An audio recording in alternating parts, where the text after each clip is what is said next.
The House will be in order. The chair lays before the House a communication from the Speaker. Pursuant to the order of the House. The Speaker's Rooms, Washington, D.C., July 12, 2023. I hereby appoint the Honorable Marionette Miller Meeks to act as Speaker pro tempore on this day.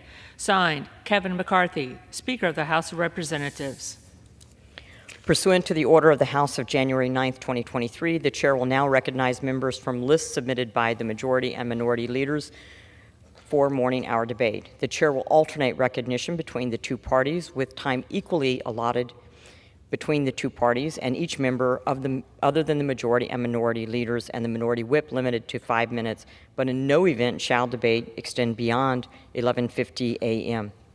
The Chair recognizes the gentleman from Pennsylvania.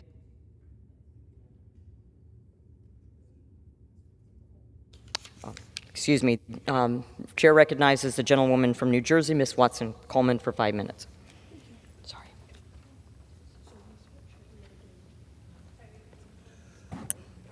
Thank you, Madam Speaker. I stand before this room to hold this Supreme Court in contempt. This Supreme Court that is wildly out of step with both precedent and public opinion. This Supreme Court, which through its terrible lack of judgment, both in chambers and on luxury vacations, has lost the faith of the American people. This extremist Supreme Court, through its affirmative action decision, has reaffirmed the entrenched power of the wealthy elite who pay for their luxury vacations while at the same time pulling the rug out from under millions of minority students who have excelled despite adversity and who strive to attain the American dream and who seek to help their communities. I'd like to talk about the real life and death consequences of this decision, the collateral damage these justices have inflicted. Because in this country, Black women have a maternal and infant mortality rate 3 times that of their white peers, while the rate of African American medical residents entering OBGYN programs has been declining. The mortality rates for Black mothers and their babies in the United States rivals those of many third world countries. What happens to our nation's shameful infant and maternal mortality rate when fewer Black doctors are entering the field able to recognize and combat the biases that lead to such misery? How many mothers will bear the burden of burying their newborn because some faceless organization engaged the Supreme Court in its radical politics to uphold white supremacy? And how many young mothers will be ripped away from their children and their husbands due to the perceived slights of fragile men in Black robes? These decisions have consequences. Right now, just 4% of psychologists are Black. At a time when suicide rates are climbing among Black children, what is the consequence for a generation of Black children when a generation of culturally competent Black therapists and counselors disappears? How many American families will be destroyed because the help their children needed was not available due to the extreme decisions of unaccountable, reckless political actors? Something tells me these questions were not top of the mind for Justice Samuel Alito or Clarence Thomas. They're making decisions not based on honest interpretation of the Constitution, but on their own radical ideology. They are a captured, unelected arm of the extreme right wing of the Republican Party. The American people recognize this and have lost faith in their ability to pass judgment impartially. This decision is not just about who gets to go to school. It's about who lives and dies and who is left to pick up the pieces. We must reform the Supreme Court, and balancing it through expansion is a critical response to the crisis we experience. With that, I yield. Thank you, Madam Speaker. The chair now recognizes the gentleman from Indiana, Mr. Pence, for 5 minutes. Thank you, Madam Speaker. I rise today to recognize a fallen Indiana state trooper, Aaron Smith. He was tragically killed in the line of duty just last month. Trooper Smith of Whiteland, Indiana, served his fellow Hoosiers as both a state trooper and a sergeant in the Indiana National Guard.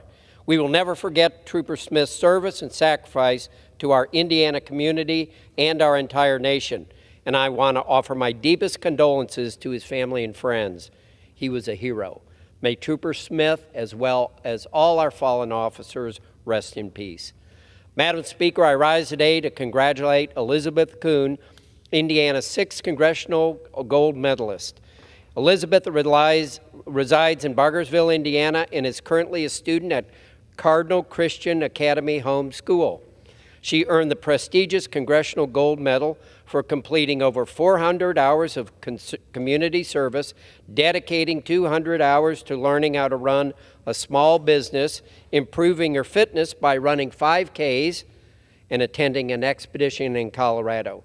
Congratulations, Elizabeth. Madam Speaker, on June 25th, numerous thunderstorms in central Indiana developed into tornadoes with damaging wind and large hail. I'd like to offer my sincerest condolences and prayers to those impacted by the storms, as well as thank our brave first responders who have never failed to respond and put their lives on the line for us. God bless our first responders. Madam Speaker, I rise today to recognize my 6th District Agriculture Advisory Board. Indiana's ag industry is essential to America's ag success, and Hoosier farmers are at the backbone of America. Therefore, I'll always make sure to consult my Ag Advisory Board on all issues affecting the agriculture industry, especially as Congress looks towards the 2023 Farm Bill reauthorization. I want to thank this fine group of 15 Hoosier farmers for all their insight, and it was great to see them again in June. Madam Speaker, I rise today to speak about my recent visit to the Columbus, Indiana Fire Department.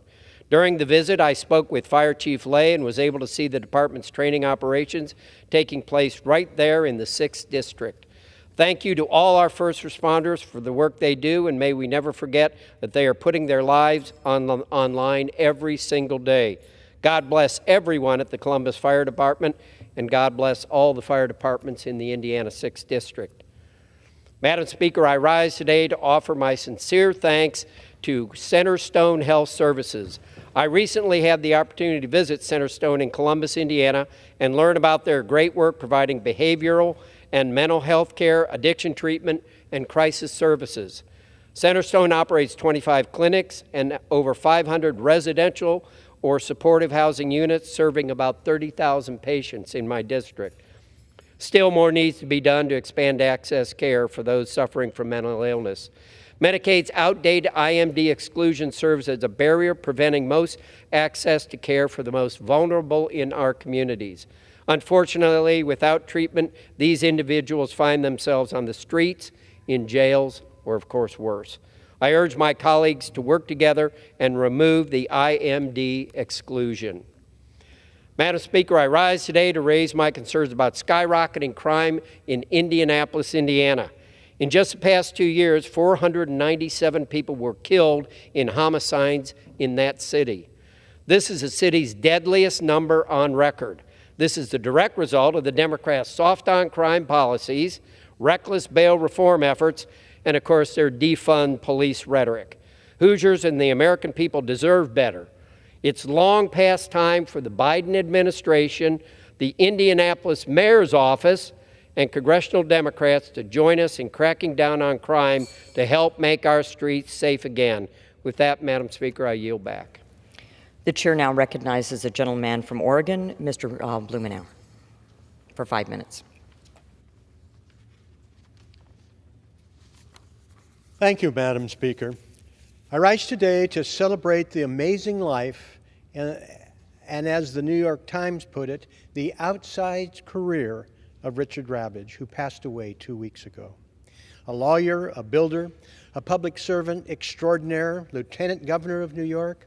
He ran the subway system. The Times obituary labeled Dick the rescuer of New York. As someone who had a chance to work with him, I can attest he was that and much, much more. He was a tireless student of government. He sought to understand its inner workings, and he would be quick to share his insights with others. His was a strong voice for thoughtful, sound, creative policy. Those skills are what enabled him to work to rescue the subway in a dire time. in New York to improve municipal finance in that city, unscrambled New York State finances, helped Detroit and Puerto Rico navigate bankruptcy. He was a respected, successful businessman, pioneered integrated public housing. He was an advisor to organized labor, involved with Major League Baseball, and along with his friend Paul Volcker, an outspoken advocate for public finance and sound state and local budgeting. Well into his 80s, he was still teaching at Yale Law School. He seemed to know everyone and have a story or two that involved each. He displayed a vast memory and boundless energy. He was a practitioner of the political art at the highest level. He spent his final months keenly focused on the upcoming election for Congress. He invested untold hours and significant resources helping men and women make their way politically. Dick was a proud member of the governing wing of the Democratic Party.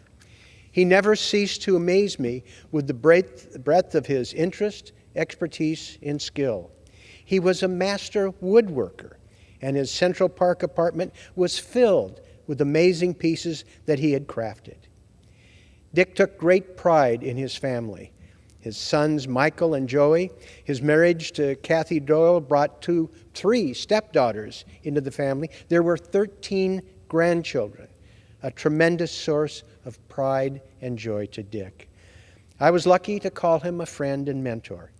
His biography, So Much to Do, should be required reading for everyone who would be a public servant, an elected official, indeed anyone who takes their citizenship seriously. Even though it was written a decade ago, anyone who cares about government and the civic fabric has much to learn from Dick's life, story, and his many accomplishments. I, along with countless others, benefited immensely from Dick's friendship, mentorship, and wisdom. His passing is a significant loss to New York City, New York State, and I would say for the country. But his life indeed was a blessing. The lessons he left us and the leaders he helped shape will carry on his legacy for generations to come.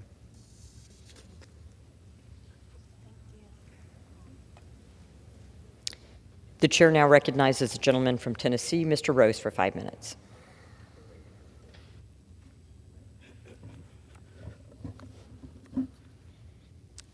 Madam Speaker, since taking the majority in the House in January, Republicans have been consistently holding hearings to conduct oversight and demand accountability of the Biden administration when it comes to the humanitarian crisis at our southern border.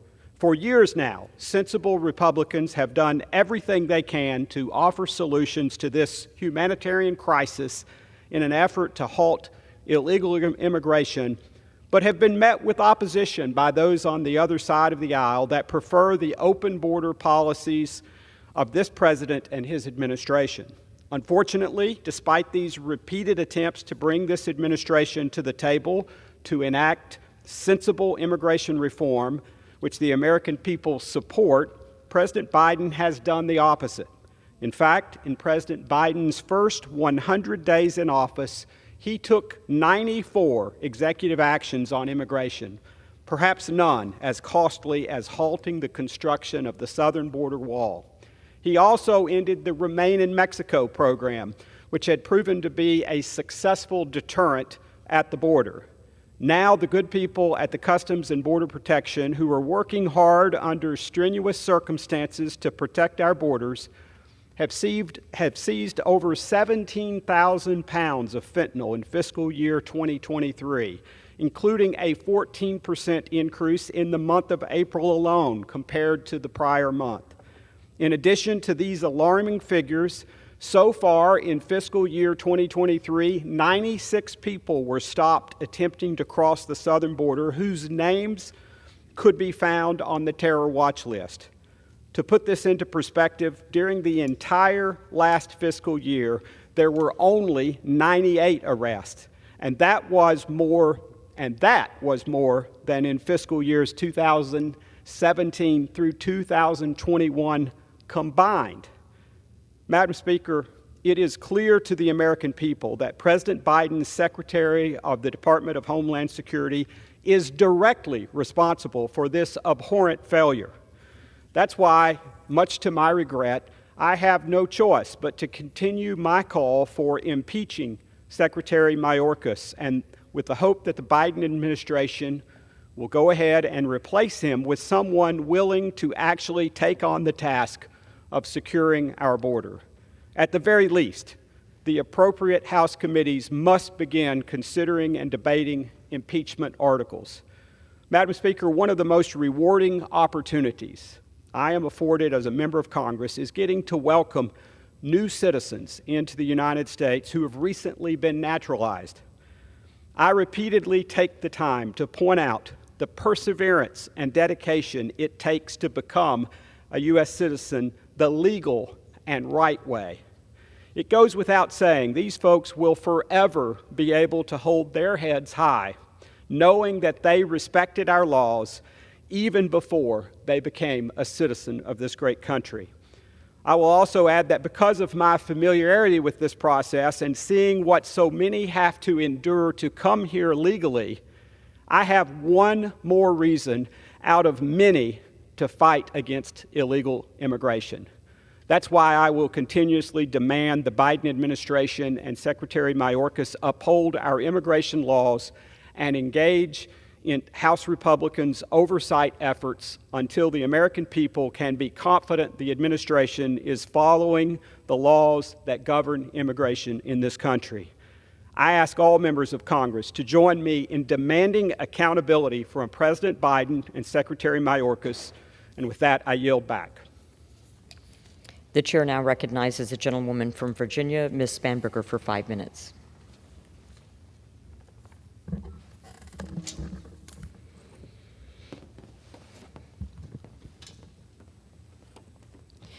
Madam Speaker, I rise today to honor the life and legacy of Dr. George M. Hampton. Dr. Hampton passed away late last month at the age of 95, and I was honored to have met this stalwart Virginia leader. In the days since his passing, I've heard directly from many in the Prince William County community about his outsized role in standing up for fair political representation.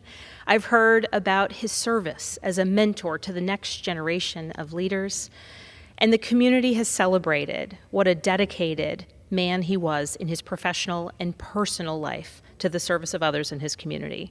Dr. Hampton truly lived his values, one of which was education. He received his Bachelor's of Science degree from North Carolina A&T University, a Master's of Science degree from Virginia State University, and a Doctor of Arts in Education from the University of Central Arizona. Dr. Hampton then dedicated himself to educating the next generation as an adjunct professor of psychology at the Far East Division of the University of Maryland, as well as an adjunct professor of human relations at Pepperdine University. Dr. Hampton also valued service to country.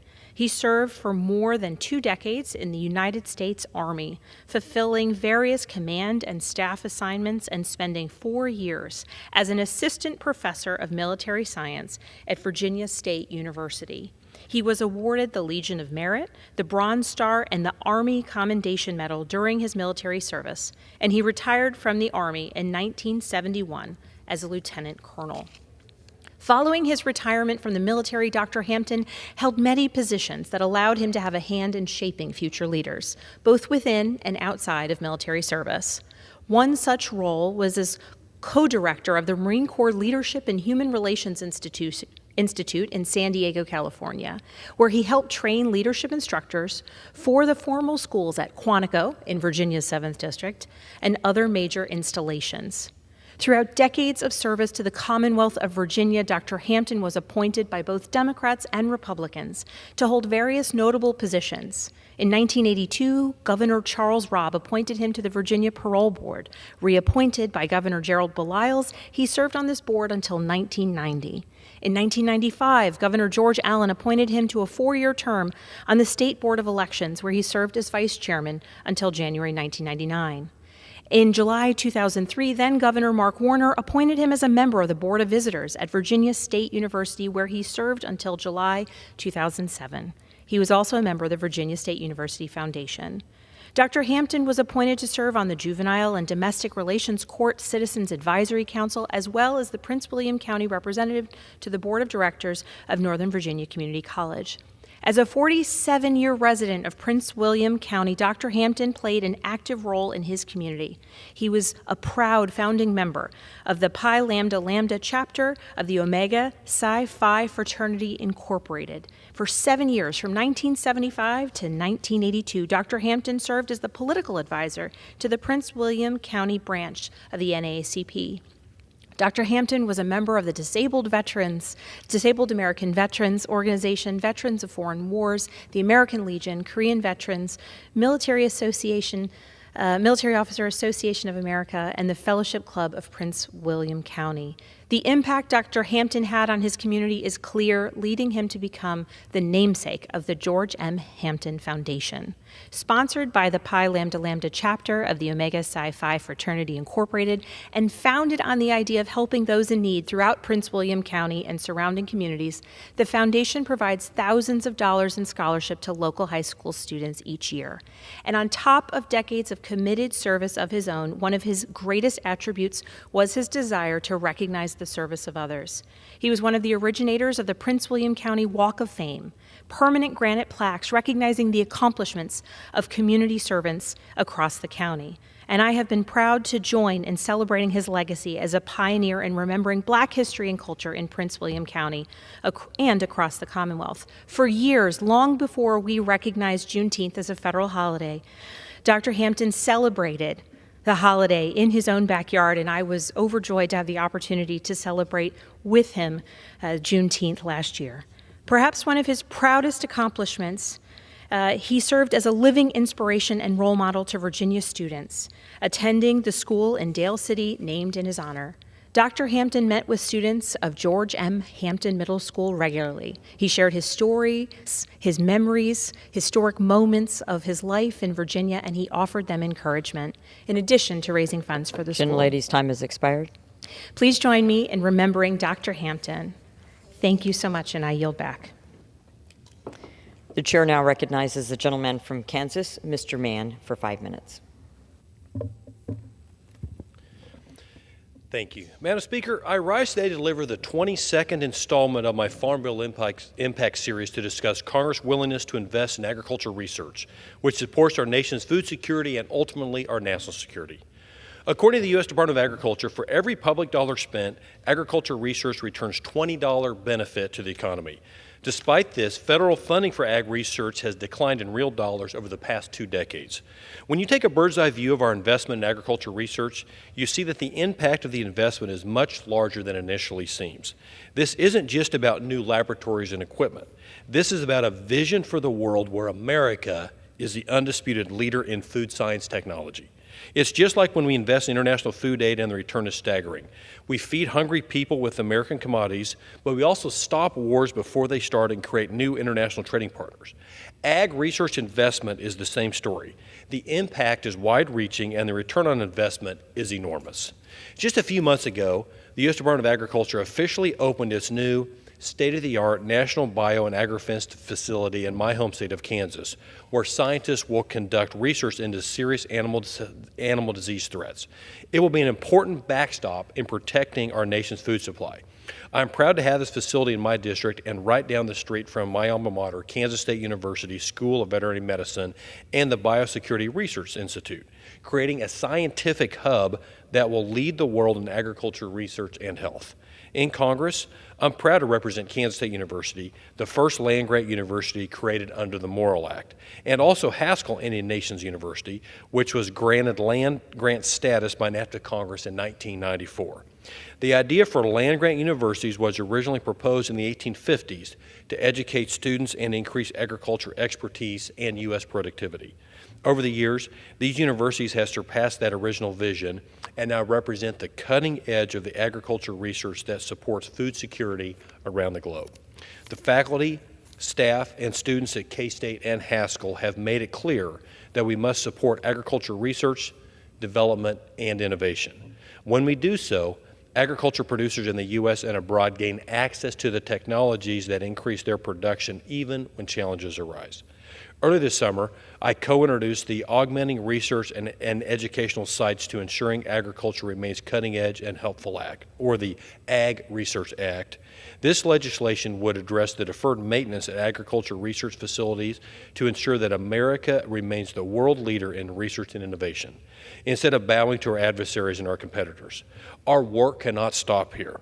Congress must also make strong investments in leveraging public-private partnerships to support research addressing the biggest food and agriculture challenges and quickly react to any research shortfall.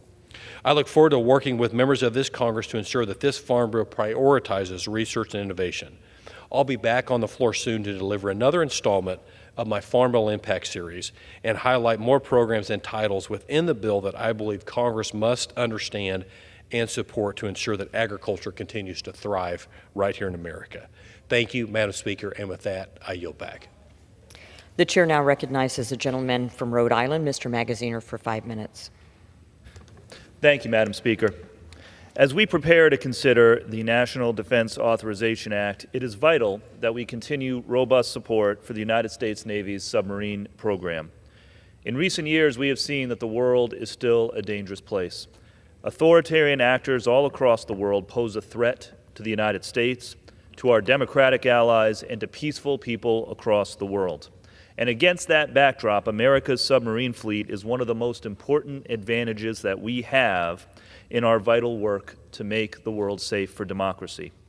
Vessels like the Virginia-class fast attack submarines and the upcoming Columbia-class ballistic missile submarines are powerful and difficult for our enemies to detect.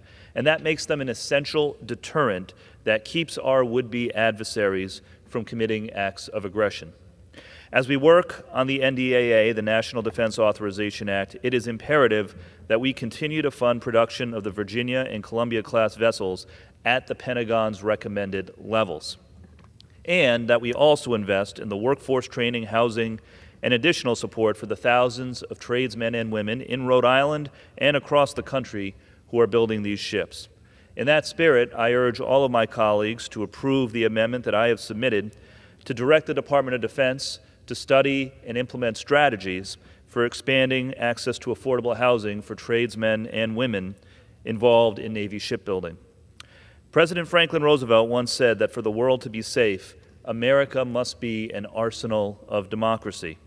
Those words continue to be true today, particularly when it comes to our vital naval submarine program. I yield back the balance of my time. The chair now recognizes the gentleman from Georgia, Mr. Collins, for 5 minutes.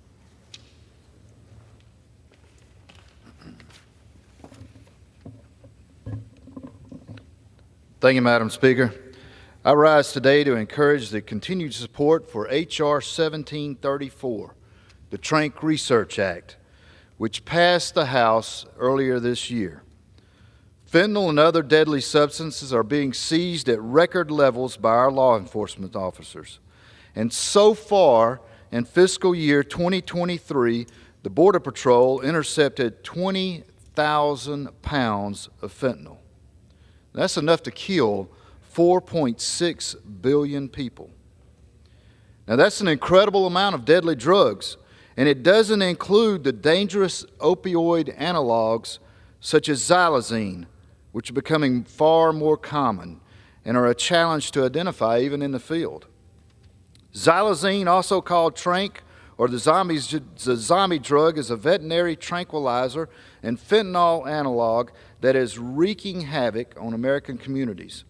And it's also putting our law enforcement at risk.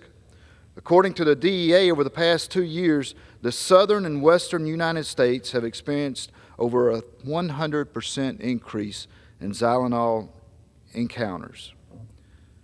This is a very concerning trend. Trank earned the name zombie drug because it kills human tissue, and it is also resistant to opioid overdose treatments. So our federal and law enforcement officers are working hard to keep our communities safe, and they're doing it at great personal risk. And they need the tools to identify these drugs in order to stay safe and encounter them in the field. That's why 25 of my colleagues and I introduced the Trank Research Act. This common sense legislation directs the National Institute of Standards and Technology to conduct research on the detection and handling of the newest, most dangerous synthetic opioids. Detection capabilities will extend to police officers, Border Patrol agents, and other first responders so they are better equipped to stem the flow of this deadly drug that is coming into our country and also keep them safe while they're doing it.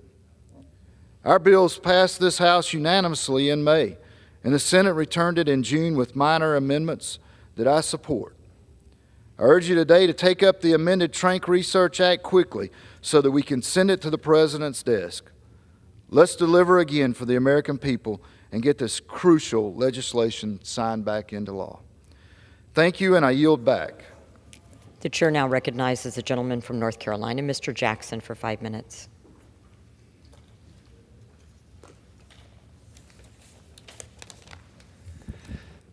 Madam Speaker, I ask unanimous consent to address the House. A senator from Alabama is now many months into a blockade of all the generals and admirals in our military who are scheduled to advance in their leadership. This is no longer just a political statement from him. This is a national security issue for all of us. He has taken a personal crusade and made it an impediment to our entire military. We are at 250 nominations blocked so far. By the end of this year, it'll be 650. These are our military's top leaders.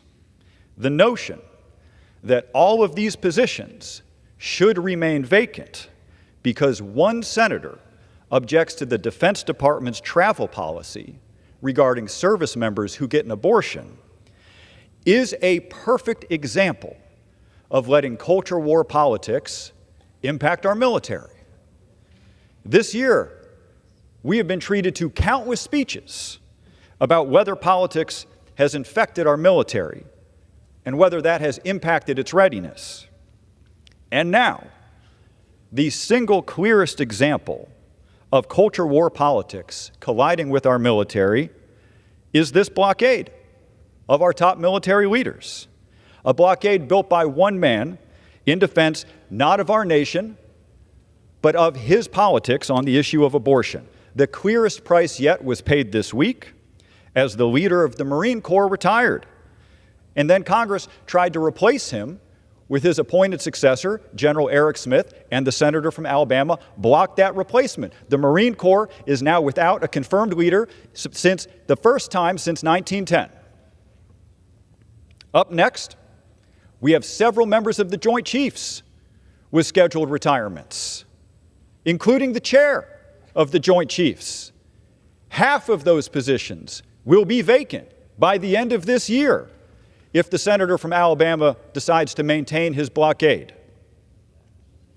Asked about this, the senator from Alabama expresses indifference. He says everything will be fine, and he's wrong. We have leaders in place for a reason. When they're not there and crisis strikes, we get chaos. We are the world's most powerful nation, and when one senator chooses to sideline hundreds of nominations for military leaders, he chooses to reduce our power knowingly, willfully, and in the face of our enemies who are delighted by the self-inflicted wound. When in doubt, act in a way that frustrates your enemy. This does the opposite. I respect everyone's sincere belief on matters of culture and policy that does not extend to respecting any and all tactics in pursuit of those goals. Those who disagree with the Defense Department, as the senator does, do their cause a disservice by adopting extreme tactics that carry with them such collateral damage. The senator from Alabama is in his first term in Congress, as I am. He is in the minority party in his chamber, as I am. I have lost several battles here. I will lose several more. But when you can't get something done that you very much care about, How you conduct yourself in that moment matters. And even people who don't follow politics every day can tell the difference between standing on principle and a very powerful man throwing a temper tantrum. I think he sees that there is no endgame where this tactic works. He is now all the way out on a limb. That limb is starting to crack. I don't think he knows quite yet what to do. I've been in the military a long time. One of the things you learn is that hopeless strategies produce disastrous results. The strong move for him is to change course, not to recommit to a path that will lead to nothing except chaos and danger for our country, as 7 former secretaries of defense from both administrations strongly agree. I yield back. The chair now recognizes a gentleman from New York, Mr. Langworthy, for 5 minutes. Thank you, Madam Speaker. Feels like every week that the House Oversight Committee uncovers more evidence of wrongdoing by the President and his family. I've seen thousands of pages of suspicious activities reports at the Treasury, the FD 1023 form from the FBI, and piles of evidence that suggests bribery and influence peddling. All of this is hidden from the American people by a brazenly corrupt two-tiered justice system and a complete media blackout on the subject. Bribery and foreign influence peddling strike at the heart of our democratic principles. It corrodes the very foundations of our nation and fosters an environment where personal gain takes precedence over our duty to the American people.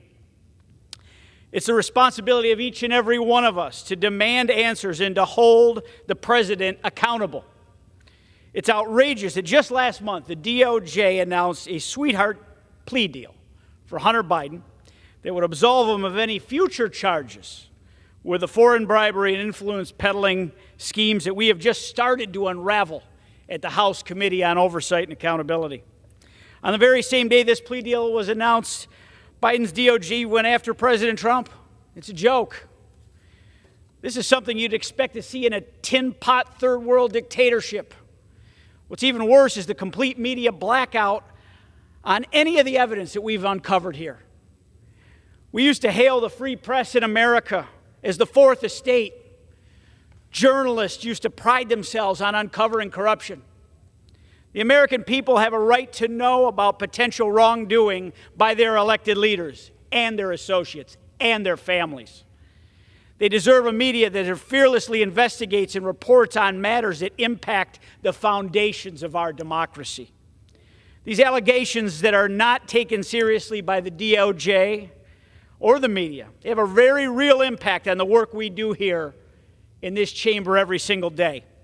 This week, we're considering the NDAA. House Republicans have included strong language to combat the threat of the Chinese Communist Party. Now, meanwhile, our president and his family have alleged business ties to that same Chinese Communist Party. How can we expect that a president to appropriately represent the interests of the United States if there's a vested interest in seeing our adversaries succeed in their own personal gain? If not for the work of the House Oversight Committee, the American people would be left in the dark, and this is unacceptable. We need every American citizen to speak up and say that it's we the people that run this government, not Joe Biden, not the bureaucrats, and certainly not the Department of Justice. And it's definitely not those in the corrupt legacy media that have put a complete media blackout on this corruption story. We are not going to let this stand. And I yield back, Madam Chair. The chair now recognizes the gentleman from California, Mr. Ruiz, for 5 minutes. I rise in support of 3 amendments to the National Defense Authorization Act, which include language from 3 of my bills: the Burn Pits Registry Enhancement Act, the Reducing Exposure to Burn Pits Act, and the Toxic Exposure Education for Service Members Act. All 3 amendments are bipartisan here in the House as well as in the Senate. And I want to thank my partners and friends here in the House, Republicans, Congressman Wenstrup and Bilirakis, Fighting to ensure our veterans get the care and benefits they have earned and deserve has always been, still is, and will always be a priority of mine.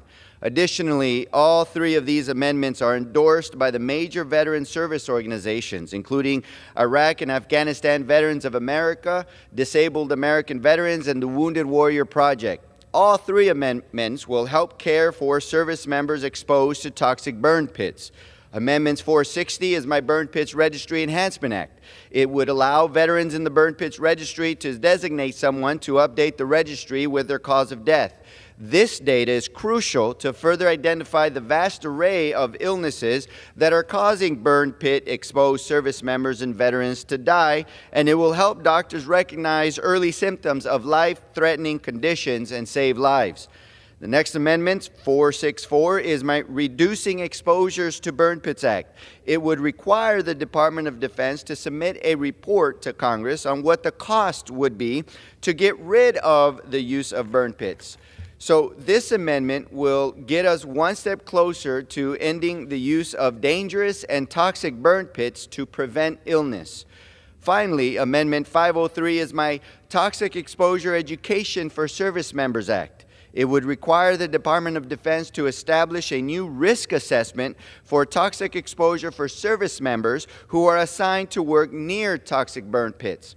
This amendment would also require the Department of Defense to establish an outreach program to inform service members about the harms associated with working near toxic exposures. These three amendments all aim to save lives and help prevent exposure to toxic burn pits. They do this by requesting the collection of data in the hopes of catching associated illnesses and conditions faster, educating our service members on the harms associated with them, and forging a path forward to end their use. I have fought for years to bring attention to this issue and devastating toll on our nation's service members and their families. Time and time again, I have come before this body to tell the stories of those whose lives were devastated and forever changed by burn pits. I have told the story of Jennifer Kepner, an Air Force veteran from Cathedral City in my district. Jennifer was an otherwise healthy mother of two who lost her courageous battle with pancreatic cancer, likely caused by exposure to burn pits during her military service. I have told the story of Alejandro Camacho from Palm Desert, who developed testicular cancer from the toxic fumes, particulate matter, and carcinogens he breathed in every day during his service in Iraq. Their stories shed light on the obstacles that veterans across the country have faced and continue to face to get the care and benefits they earn and deserve. It is for Jennifer, Alejandro, and the millions of other veterans suffering from the burn pits exposures that I founded the bipartisan bicameral Congressional Burn Pits Caucus. It is our duty to take care of our veterans who sustained injuries and illnesses while they were fighting for our country. I am encouraged by the steps we have taken to address how we take care of our service members and veterans suffer from toxic exposures. The historic passage of the Honoring Our Pact Act led by Ranking Member Takano will provide generational change, giving care and support to veterans and their families suffering from illnesses due to their toxic exposures. The foundation of the bill was built upon my bill, the Presumptive Benefits for War Fighters Exposed to Burn Pits and Other Toxins Act, which removes the burden from veterans to prove that 23 illnesses or conditions, including various cancers they are suffering from, are due to their service near burn pits. However, there is more to do to prevent toxic exposures from happening, and I will not stop fighting until our service members are safe. I yield the balance of my time. The chair recognizes the gentleman from California, Mr. LaMalfa, for 5 minutes.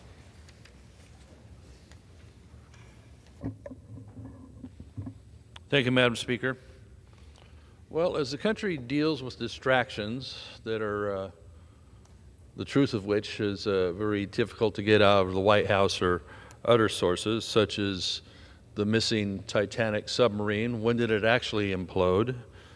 Couldn't get the truth on that. Or where's the packet of cocaine that came into the White House? Who's responsible for that? Why can't they track that with their massive security systems? Or silliness such as males competing in women's sports and being in women's places like their locker rooms. All these things distract away from their important issues in and of themselves, but they distract from some really important issues that don't get a lot of press, a lot of coverage these days. Take the situation with Iran and its development of nuclear weapons. Now, that's a very unstable country and one that's a very well-noted sponsor of terror around the world in many areas. So let's harken back a little ways here. Under the Obama administration, everybody remembers that first pallet of cash that was flown into Iran of about $400 million, basically of other currencies, because there were still sanctions at the time that we couldn't send U.S. dollars in there, so it was mainly Swiss francs and euros that were sent in, of a total of about $1.7 billion that was sent in to help sponsor terror that Iran is so good at. So how are we supposed to ask our partners around the world to continue sanctions against Iran, whatever is still left in place, after the JCPOA was put in 2015, to help stop the major sponsor of terror in the world? How are we supposed to continue that? Indeed, the Biden administration has a plan, an idea of sending $17 billion more over there to help prop up their treasury. What in the world are we doing that for? With all the things we need to spend money on in our own country here, and we want to help prop up the treasury of the major state sponsor of terror that Iran is. The JCPOA, agreed to under the Obama administration, has been a complete failure, trying to limit the amount of uranium that they would be refining through their centrifuges. Our understanding is that they have 23 times the stockpiles of these uranium material provided for in the 2015 JCPOA. really adhering to that agreement, enforcing that agreement, it sounds like. And yet we're talking about, at this administration, sending $17 billion more to help prop up their economy and help them do more terror activity. 23 times the stockpiles. So at the point that Iran reaches 90% enrichment on its uranium, Israel's going to have some very important decisions to make, because Israel's already surrounded by a lot of people that don't like them in the Middle East, including Iran. If they get the weapons they need and the ability to deliver them, Israel's going to have some very, very tough decisions to make on preserving themselves and not getting much of a good signal coming from the current administration in the White House that the United States is going to be there to back up Israel like they need to be. What will that force them to do? Who knows? Probably some very extreme things. I don't blame them, but when the International Atomic Energy Agency can verify that they've reached already 83.7% of enrichment levels of a certain amount of stockpile that Iran has, they're not far from having nuclear weapon-capable materials. When they reach that 90% point, that's generally accepted as nuclear bomb ready. Now, is Iran a stable enough country we can trust them with nuclear bombs? That was what supposedly the whole JCPOA was about, to keep them from getting nuclear weapons. This isn't the Iran of old, where the United States used to at least have a relationship with them, and they had a lot more of a westernized culture with free movement, free activities for women, for many Iranians, pre-1979 and the Ayatollah taking over there. It's still a very unstable country and causes much instability in the world. So the idea of them gaining nuclear weapons very soon, when they reach that 90% mark, puts us all in a pretty perilous position.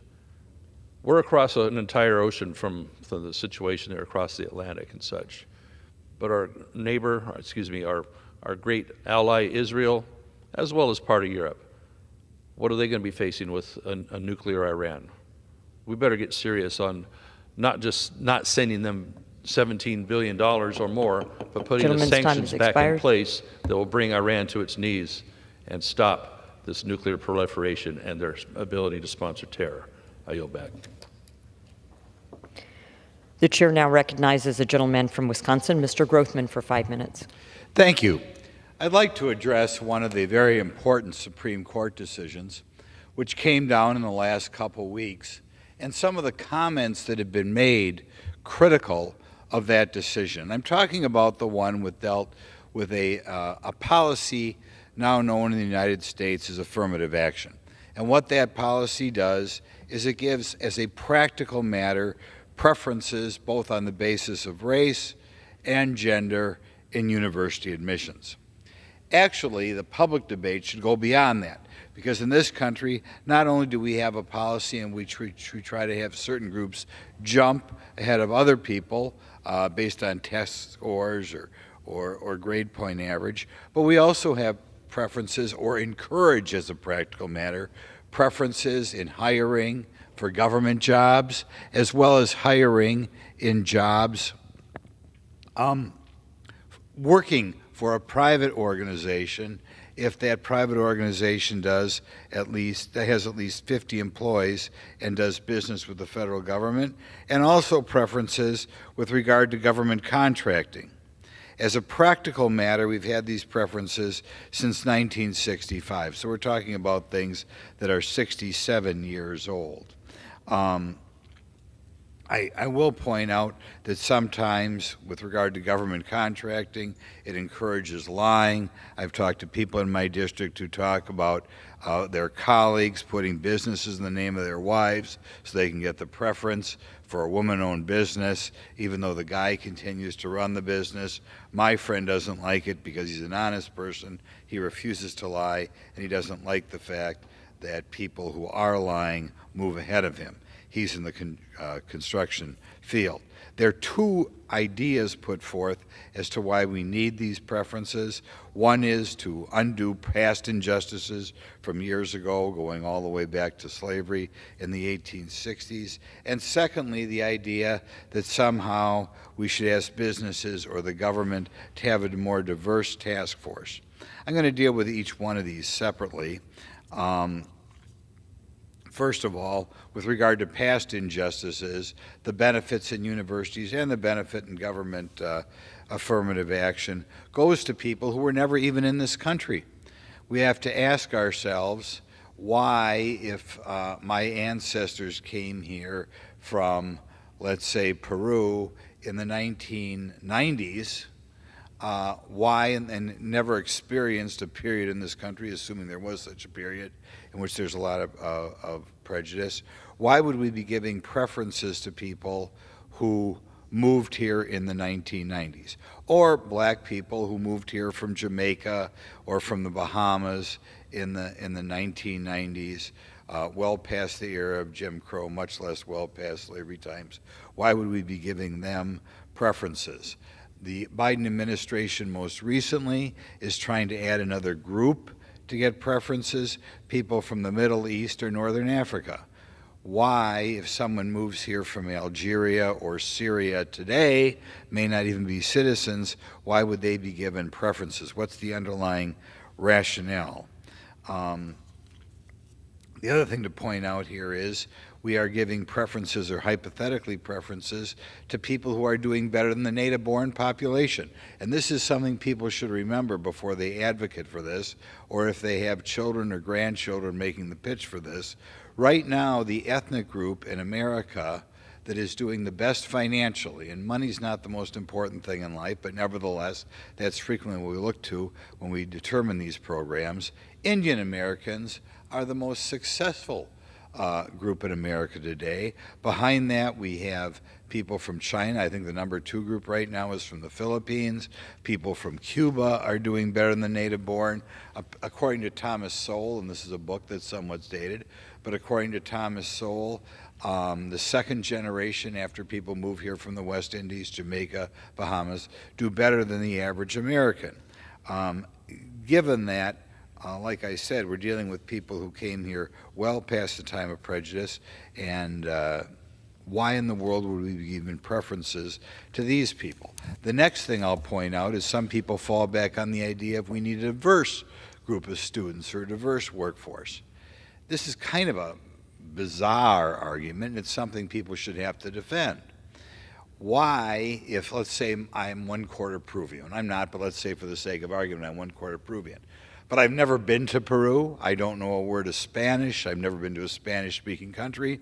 Why in the world would we be giving me preferences to bring the Peruvian viewpoint to an engineering firm, say?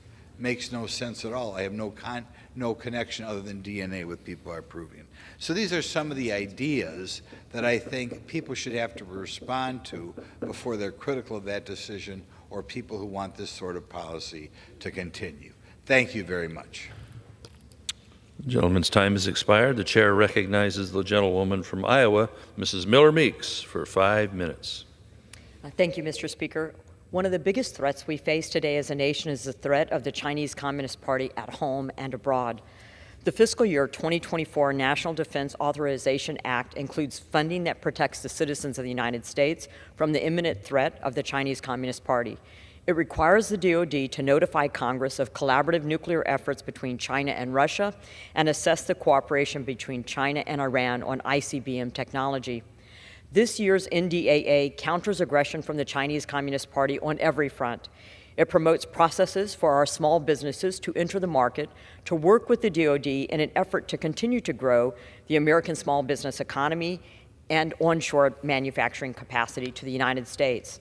Additionally, the NDAA recognizes the growing threat of the Chinese Communist Party to Taiwan, reaffirming U.S. support of the defense of Taiwan to allow Taiwan to defend itself, and fully funds military exercises with our allies and partners in the Pacific to counter China's growing military expansion.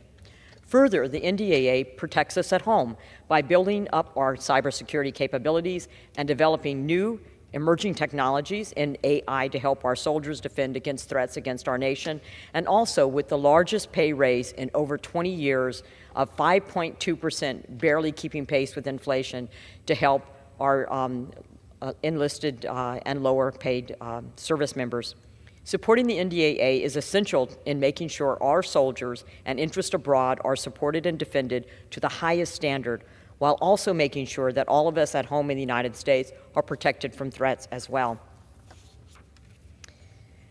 Thank you, Mr. Speaker. According to the U.S. Department of Veterans Affairs, it is estimated that 6 out of 100 people will have PTSD at some point in their lives.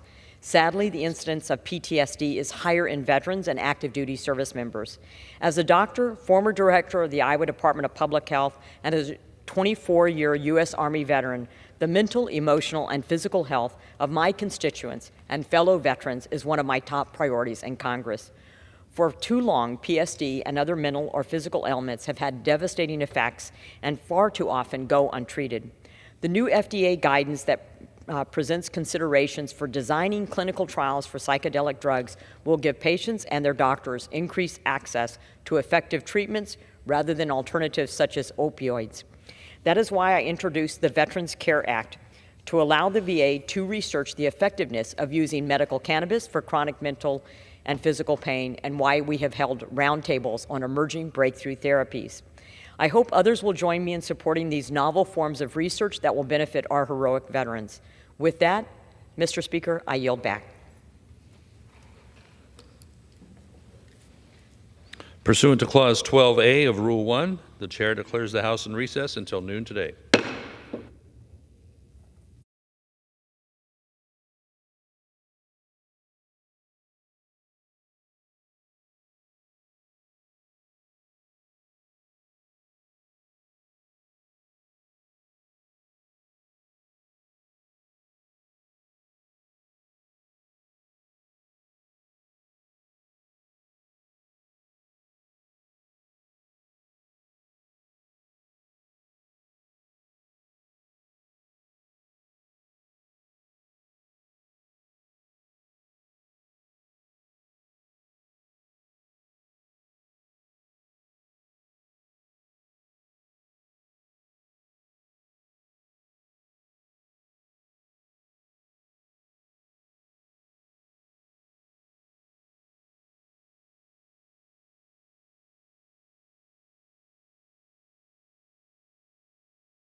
The House will be in order. The prayer will be offered by Chaplain Kibben. Would you pray with me?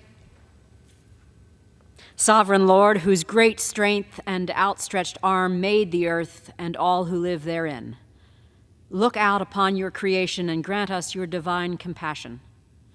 You show mercy to those you want to, and you harden the hearts of those you choose to harden.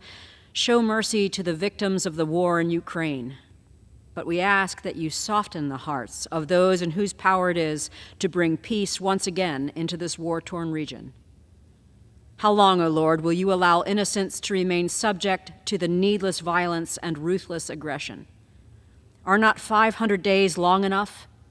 9,000 deaths loss enough for the Ukrainian people to suffer? How long, O Lord, will you hide from us the just and righteous pathway to peace in the region? And yet, O Lord, you have revealed to us in this interminable war what it means to reach to the depths of faith in the face of hopelessness. No wisdom, no understanding, and not even the most brilliant battle plan can succeed against you, our Lord. For in these promises have the Ukrainians found their font of their strength. You are their strength and shield, the source of their unwavering resilience. Reward them, O God, for their faithfulness in the face of the indiscriminate hostility of their adversary. In their struggle, not just against flesh and blood, not only against powers and principalities of this world, but in the spiritual conflict against the forces of evil rampant in this world, may all who believe in you take up the full armor you provide and find our deliverance in you. In the power of your name, we are bold to pray. Amen. Amen. The chair has examined the journal of the last day's proceeding and announces to the House the approval thereof. Pursuant to Clause 1 of Rule 1, the journal stands approved. Now, the Pledge of Allegiance will be led by the gentleman from Massachusetts, Mr. McGovern. Allegiance to the flag of the United States of America and to the republic for which it stands, one nation, under God, indivisible, with liberty and justice for all. The chair will entertain up to 15 requests for 1-minute speeches on each side of the aisle. For what purpose does the gentleman from Texas seek recognition? Without objection, the gentleman is recognized for 1 minute. I rise to address the House for 1 minute. Mr. Speaker, I rise today to honor the life and legacy of Dr. Don Beach, who left a lasting impression on everyone that had the privilege to know him. Dr. Beach dedicated his life to education. His love for the classroom began with teaching science and biology to high school and elementary school students. In 1981, after 8 years at UT Arlington, Dr. Beach joined Tarleton State University as the Dean of the School of Education and Fine Arts. But he could not be kept out of the classroom after returning to full-time teaching as the Professor of Educational Leadership. Today, we're joined by doctoral students from Tarleton State University here on their annual education doctoral trip, originally created by Dr. Beach. His dedication and guidance have inspired the students sitting here today who deeply mourn his absence. Dr. Beach is remembered by many of us as one of the most impactful faculty members in Tarleton history. His contributions to Tarleton, both as a faculty member and as a mentor, will never be forgotten. In God we trust. I yield back. What purpose does the gentleman from Massachusetts seek recognition? Without objection, recognized for 1 minute. Mr. Speaker, this week, in the name of, quote, national security, Congress will likely approve a nearly $1 trillion National Defense Authorization Act. But the 35 million Americans who don't know where the next meal is coming from, they won't feel any more secure. Because for struggling families in this country, Republicans are cutting food benefits. And I find it unconscionable that members of Congress are okay cutting programs that help hungry kids like SNAP and WIC, supposedly in the name of deficit reduction. But meanwhile, they're fine sending almost $1 trillion to an agency that can't pass an audit and to defense contractors who pad their pockets by fleecing America's taxpayers. Let's broaden our definition of national security to include more than bullets and bombs. Let's include the security of our people, their health, well-being, and economic stability. True national security ought to mean that every American has enough to eat. No more blank checks to the Pentagon. Let's reinvest in our people to end hunger now. I yield back my time.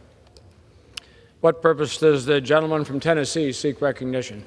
I seek unanimous consent to address the House for 1 minute and to revise and extend my remarks. Without objection, the gentleman is recognized for 1 minute. Mr. Speaker, House Republicans are following through on our commitment to hold government accountable, whether it be passing the REINS Act or the Separation of Powers Restoration Act, or compelling many Biden administration officials to testify for the first time in over a year. The American people can see we're hard at work. But there's still work to do.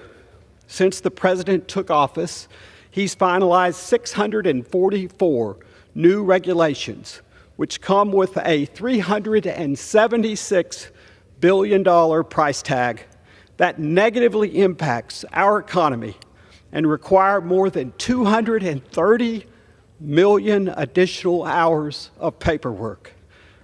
Instead of burdening our job creators, House Republicans want to get government out of their way through legislation like the Choice Arrangement Act. We're also working to get government out of our kitchens, which is why we passed Save Our Gas Stoves Act. This administration has never met a regulation it didn't like, but rest assured, the House will continue reining in the Biden administration's executive overreach. Thank you, and I yield back. What purpose does the gentleman from Massachusetts seek recognition? I ask unanimous consent to address the House for 1 minute. Gentleman is recognized for 1 minute. Mr. Speaker, I rise in opposition to a provision in the Coast Guard Reauthorization Act that would decimate the offshore wind industry and prevent the United States from reaching President Biden's clean energy goals. If passed, all offshore wind installation vessels would be required to be U.S. flagged and crewed. But there aren't any existing vessels that meet these requirements. We must support our domestic shipbuilding and mariner capacity, but this provision would constrict offshore wind construction in the short term and would sacrifice union jobs and energy independence in the long term. We will not reach the President's goal of 30 gigawatts of offshore wind by 2030 if this provision passes. And halting offshore wind production would jeopardize the creation of up to 83,000 domestic jobs by 2030. In committee, I offered a solution that would ensure offshore wind can thrive in the short term and create a pathway to more American offshore wind jobs. A prevailing wage requirement ensures that American mariners are not being passed up for jobs which we have the ships and workforce to perform ourselves. I support the intent of the crewing requirement language, and I'm eager to support the development of our domestic shipbuilding and crewing capacity, but I cannot support the Coast Guard reauthorization with this language included. I want to thank Ranking Member Larson for his commitment to working to resolve this issue, but I urge my colleagues to oppose this language in any legislative vehicle. I yield back. What purpose does the gentleman from California seek recognition? Unanimous consent to address the House 1 minute and revise and extend my remarks. Without objection, the gentleman is recognized for 1 minute. Thank you, Mr. Speaker. We know from the Bible under John 15:13 the phrase, "There is no greater love than to lay down one's life for one's friends," which is very applicable to our military willing to enlist and serve in that way to defend our country. So what's the reward? Well, when the COVID farce hit, they were told initially after the president said, oh, we're not going to require injections, that if you don't take this injection for COVID-19, you're going to be removed from the military. And indeed, that happened to many service members who said, I don't really wish in this free country to take an untested injection. So, provisions we're making in the NDAA have to do with the COVID-19 vaccine, so-called discharges. It continues the prohibition on adverse action for any service member that refused to take it, but also gives them a path back to service. We want to invite them to come back and serve as they had thought.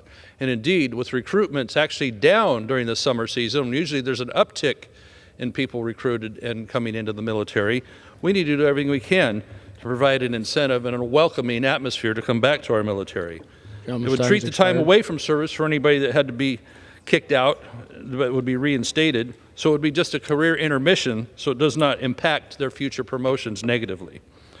It prohibits the DOD from requiring cadets to repay tuition if they had to miss a period of time. So we're on the right track to say, Gentleman is no longer recognized.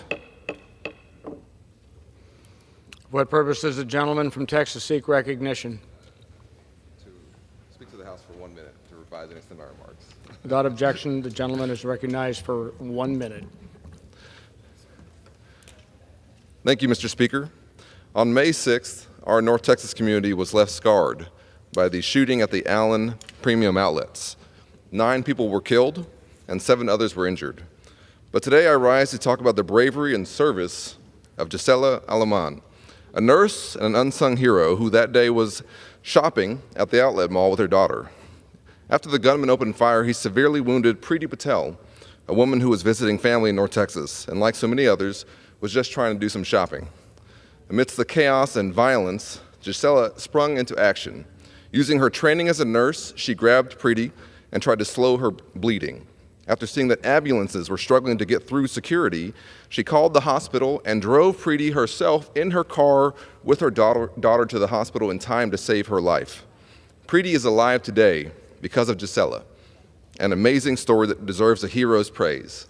She and her daughter should not have had to be a hero that day, but she was and is, and we thank her for representing the best of North Texas. And I yield back. What purpose does the gentleman from South Carolina seek recognition? Mr. Speaker, I ask unanimous consent to address the House for 1 minute, revise and extend my remarks. Without objection, the gentleman is recognized for 1 minute. Thank you, Mr. Speaker. The irresponsible decisions of Biden and the liberal Democrats have caused inflation to reach a 40-year high, leaving American families in financial distress and jobs lost. Biden inflation has increased the cost of everyday goods and services, reducing the annual purchasing power of families. Worse, Biden unintentionally revealed the reality of these policies. Recently describing his economic policies, Biden said, quote, "I don't know what Bidenomics is, but it's working," end of quote. The facts are inflation has caused costs to increase over the year. Lunch meat's up 6.2%, margarine up 23%, flour up 17%, cereal and bakery products over 11%. The Republican House majority is working to correct this by having recently passed the Fiscal Responsibility Act to rein in government overreach and limit inflationary spending, creating jobs. In conclusion, God bless our troops who successfully protected America for 20 years as the global war on terrorism continues, moving from the Afghanistan safe haven to America with open Biden borders. I yield back. What purpose does the gentleman from North Carolina seek recognition? Mr. Speaker, I ask for unanimous consent to address the House for 1 minute to revise and extend. Without objection, the gentleman is recognized for 1 minute.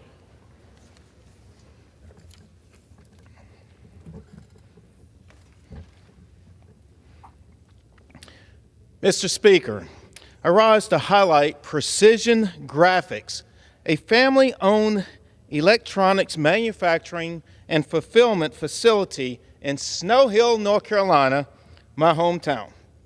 It fills me with tremendous pride to witness our local business's growth and positive impact. Precision Graphics, located just a block from my grandmother's home where I was raised, holds the resilience and strength of our community. While they have encountered supply chain challenges, the outlook is improving. It is of utmost importance that we continue to support businesses like Precision Graphics and our STEM programs. We must restore hope and help young people across eastern North Carolina, rural America, and our country to live the American dream. Let's come together and work towards empowering our local businesses, fostering job creation, and contributing to the prosperity of our nation. I yield back. What purpose does the gentleman from Idaho seek recognition? Mr. Speaker, I have unanimous consent to ask the Speaker for 1 minute to revise and extend my remarks. Without objection, the gentleman is recognized for 1 minute. Thank you, Mr. Speaker. Electric utility transformers provide a service that play a pivotal role in the lives of Americans. Right now, there's a critical shortage of those transformers that enable America's electric grid. This shortage is keeping homes from being completed and hindering grid reliability as power utilities, co-ops, and energy producers try to keep up with demand. So why is the Department of Energy hurting American consumers more by making the transformer shortage worse? Speaker, That's why I rise as a proud supporter of the Protecting America's Distribution Transformer Supply Chain Act, which will delay the Department of Energy from imposing unnecessary mandates. Our power sector, builders, and contractors need a ready supply of electric transformers, and we must stop the administration from turning the lights out on American families, including my constituents in Idaho. Mr. Speaker, I yield back. What purpose does the gentleman from Pennsylvania seek recognition? Mr. Speaker, request unanimous consent to address the House for 1 minute and revise and extend my remarks. Without objection, the gentleman is recognized for 1 minute. Well, thank you, Mr. Speaker. Mr. Speaker, I rise today with immense pride to recognize the extraordinary achievement of the Baltico Area High School baseball team. On June 17th at Penn State's Medler Field at Lebrano Park, this team ascended to the PIAA throne after defeating Mount Union 11-0. BEA completed a 3-game sweep of Mount Union this season, finishing with a 22-4 record. Senior Tyler Serb threw a 2-hit shutout and went 3 for 3, while the Eagles pounded out 10 hits in 4 at-bats. Mr. Speaker, as an alumni of Bald Eagle, I would like to congratulate my alma mater team and the coaching staff on their hard work and impressive season. The team show true grit and determination throughout the season as they work their way to the state championship. Congratulations again on this very impressive victory. Go Eagles. Mr. Speaker, I yield back the balance of my time.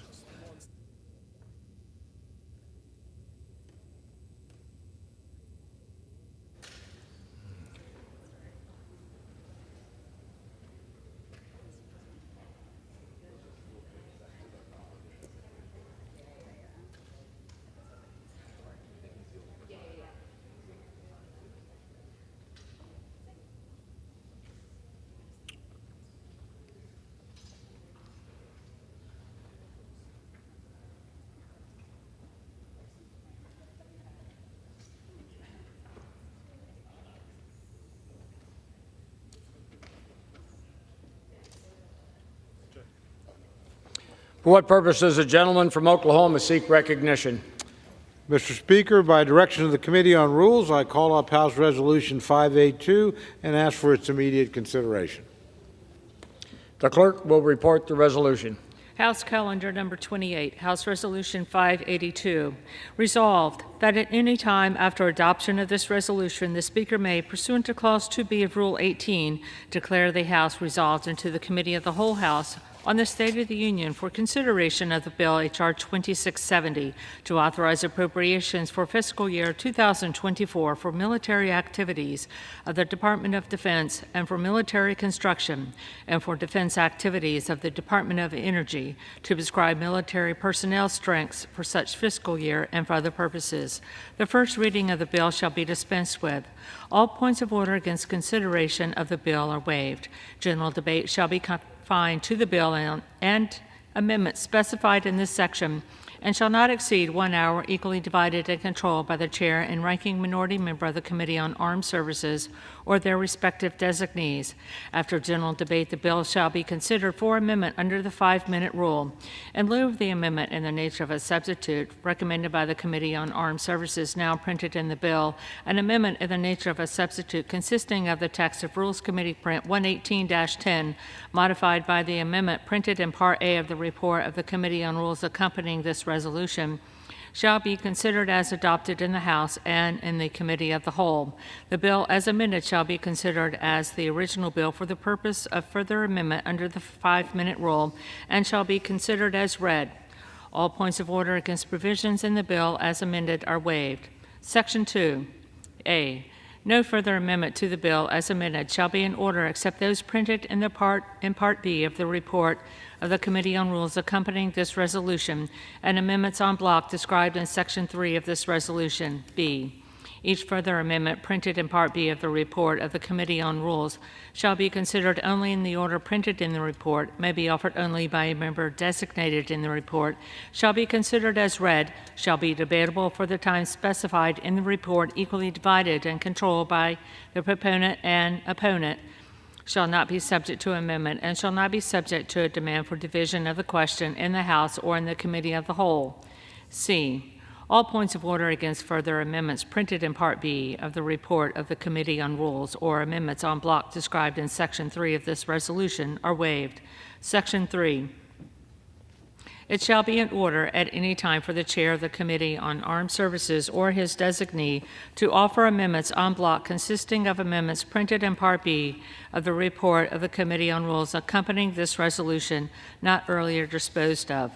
Amendments en bloc offered pursuant to this section shall be considered as read, shall be debatable for 40 minutes, equally divided and controlled by the Chair and ranking minority member of the Committee on Armed Services or their respective designees, shall not be subject to amendment, and shall not be subject to a demand for division of the question in the House or in the Committee of the Whole. Section 4. At the conclusion of consideration of the bill for amendment pursuant to this resolution, the Committee of the Whole shall rise without motion. No further consideration of the bill shall be in order except pursuant to a subsequent order of the House. The gentleman from Oklahoma is recognized for 1 hour. Thank you, Mr. Speaker. Mr. Speaker, for the purposes of debate only, I yield the customary 30 minutes to my very good friend, the distinguished gentleman from Massachusetts and ranking member of the Rules Committee, Mr. McGovern, pending which I yield myself such time as I may consume. During consideration of this resolution, all time is yielded for the purposes of debate only. I ask unanimous consent that all members may have 5 legislative days in which to revise and extend their remarks on House Resolution 582. Without objection. Thank you very much, Mr. Speaker. Mr. Speaker, yesterday the Rules Committee met and reported out a rule. House Resolution 582, providing for consideration of H.R. 2670, the National Defense Authorization Act, or NDAA, as we commonly know it, for fiscal year 2024, under a structured rule. It provides 1 hour of general debate, equally divided and controlled by the Chair and ranking member of the Committee on Armed Services. It provides the Committee on Armed Services with an en bloc authority so that the House can expeditiously consider hundreds of member priorities. I rise today in support of the rule and the underlying legislation. Mr. Speaker, the NDAA is one of the most critical pieces of legislation the House considers each year. Congress has a constitutional obligation to provide for the common defense, and this is an obligation I know the House takes very seriously.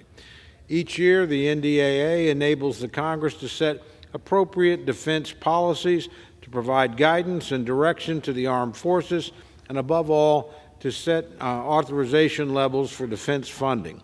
Collectively, these efforts provide our warfighters with the training, equipment, and strategy necessary to meet any challenge around the globe. Congress has enacted the NDAA every year for the last 62 years. While we have a long road ahead of us, I'm confident that we will do so again this year, and I'm gratified that the House is moving forward with consideration of this measure on the floor. Last month, the House Armed Services Committee reported out H.R. 2670 with an overwhelmingly bipartisan vote of 58 to 1. From a review of the bill, it's easy to see why. H.R. 2670 authorizes $886 billion for the defense programs, an increase of $28 billion. This funding level will ensure our men and women in uniform are equipped for all threats and are prepared and ready to defend freedom all around the globe. In proposing the funding level, the Armed Services Committee stayed within the parameters of funding levels set by the Fiscal Responsibility Act. Additionally, they identified nearly $40 billion that was repurposed to respond to our current national security needs. This ensures that the tax dollars of hardworking Americans are being used in the most efficient and appropriate way possible. H.R. 2670 includes a 5.2% pay increase for our service member, the largest pay increase in over 20 years.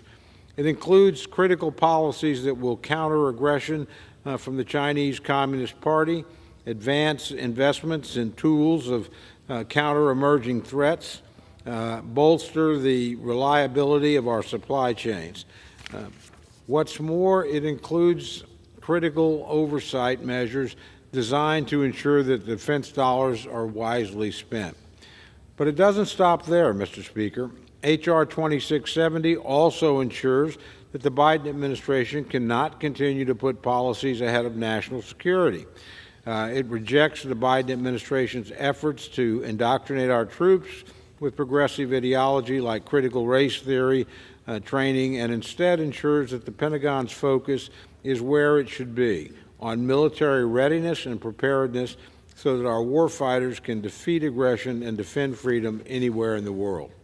In drafting H.R. 2670, the Armed Services Committee followed a robust bipartisan process. They considered 760 amendments during the markup and adopted 731 of them. In preparing today's rule, the Rule Committee sought to continue this robust collaborative process. We reviewed over 1,500 amendments, a record number. In keeping with our long-standing tradition at the Rules Committee, we welcomed any member who wished to come testify about their amendments. Dozens of members from both parties took part and educated the committee on their proposals for this bill, and indeed we would have welcomed dozens more. In all, today's rule makes in order 290 amendments reflecting substantive ideas from members on both sides of the aisle and ensuring that members will have an opportunity to present their priorities to the House. I look forward to debating these ideas on the floor and to a full and fair consideration of these proposals before the entire House. All in all, H.R. 2670 is a strong bill, Mr. Speaker, and the rule we are considering today is an appropriate one for consideration of such an important measure. I urge the members to support both the rule and H.R. 2670, and I reserve the balance of my time. Gentleman reserves. The gentleman is recognized. Mr. Speaker, I want to thank my good friend, the gentleman from Oklahoma, the distinguished chairman of the Rules Committee, for yielding me the customary 30 minutes, and I yield myself such time as I may consume. Without objection. Mr. Speaker, I have to say that I respect the gentleman and I appreciate his remarks, his commitment to civility and decency and fairness, and I know that he wants this House to run better and reflect the will of the members. But quite frankly, I just don't believe what is happening in this chamber lives up to the standard that he has set. Last night, the Rules Committee met at 11 p.m. to advance a rule, not for the whole National Defense Authorization Act, which we were supposed to start debating today, but for part of the National Defense Authorization Act. And I get it. I've been in the majority before. I understand it's not always easy. But what's happening today on the floor, not knowing when we are coming back to finish the second rule for this bill, or what offensive amendments will be included, is not just weird, it's nuts.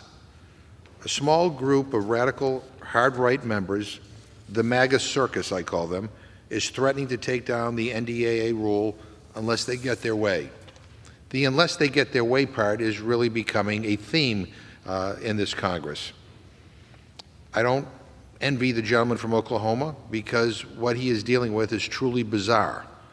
The MAGA circus wants to load up what could and should be a bipartisan bill that passes every single year.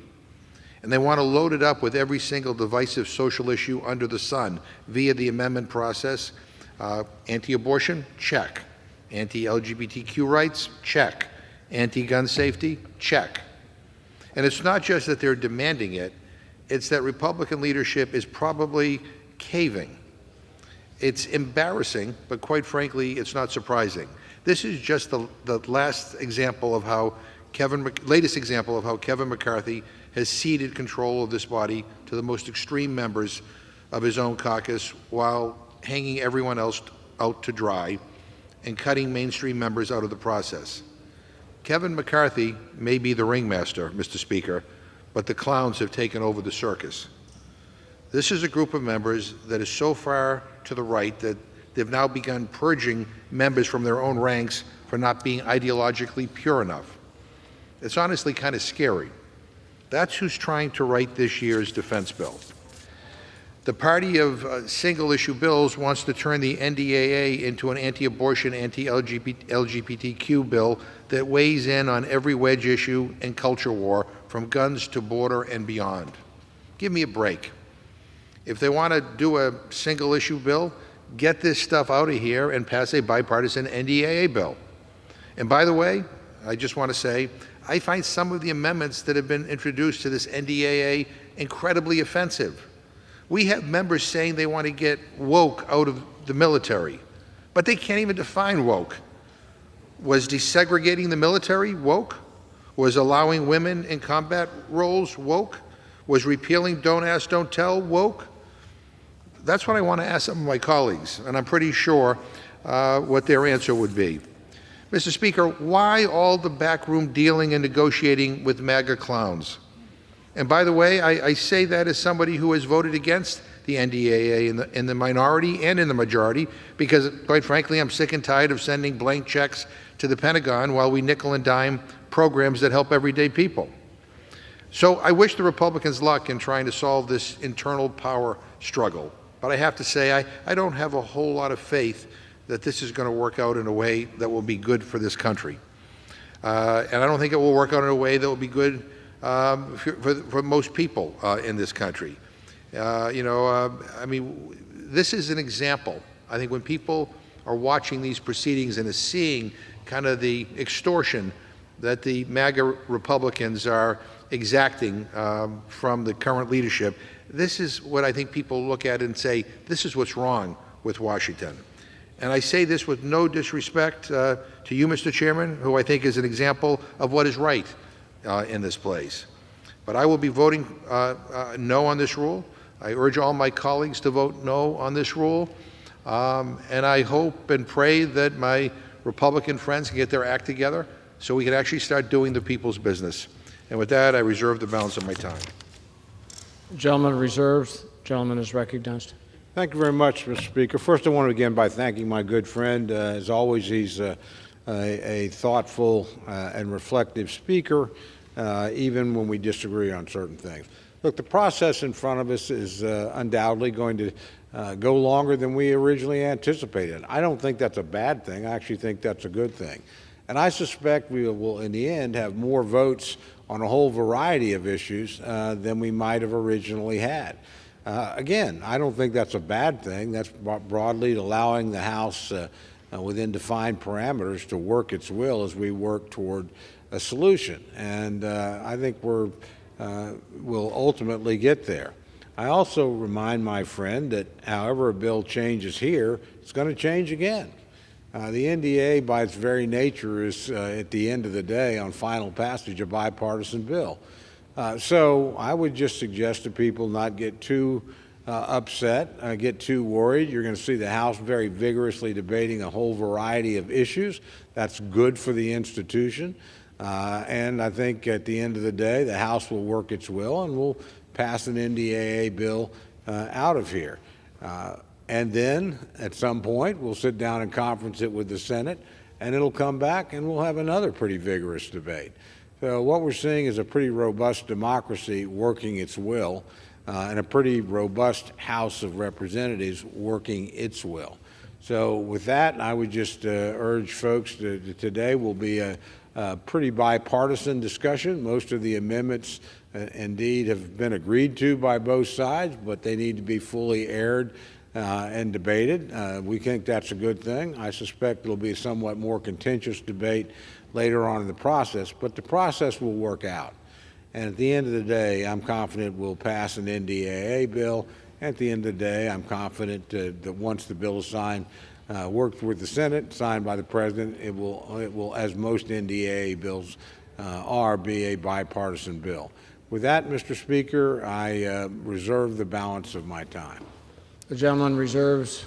The gentleman is recognized. Yeah, Mr. Speaker, and let me thank my colleague for his comments. And I just want to say for the record, we're not objecting to more amendments being made in order.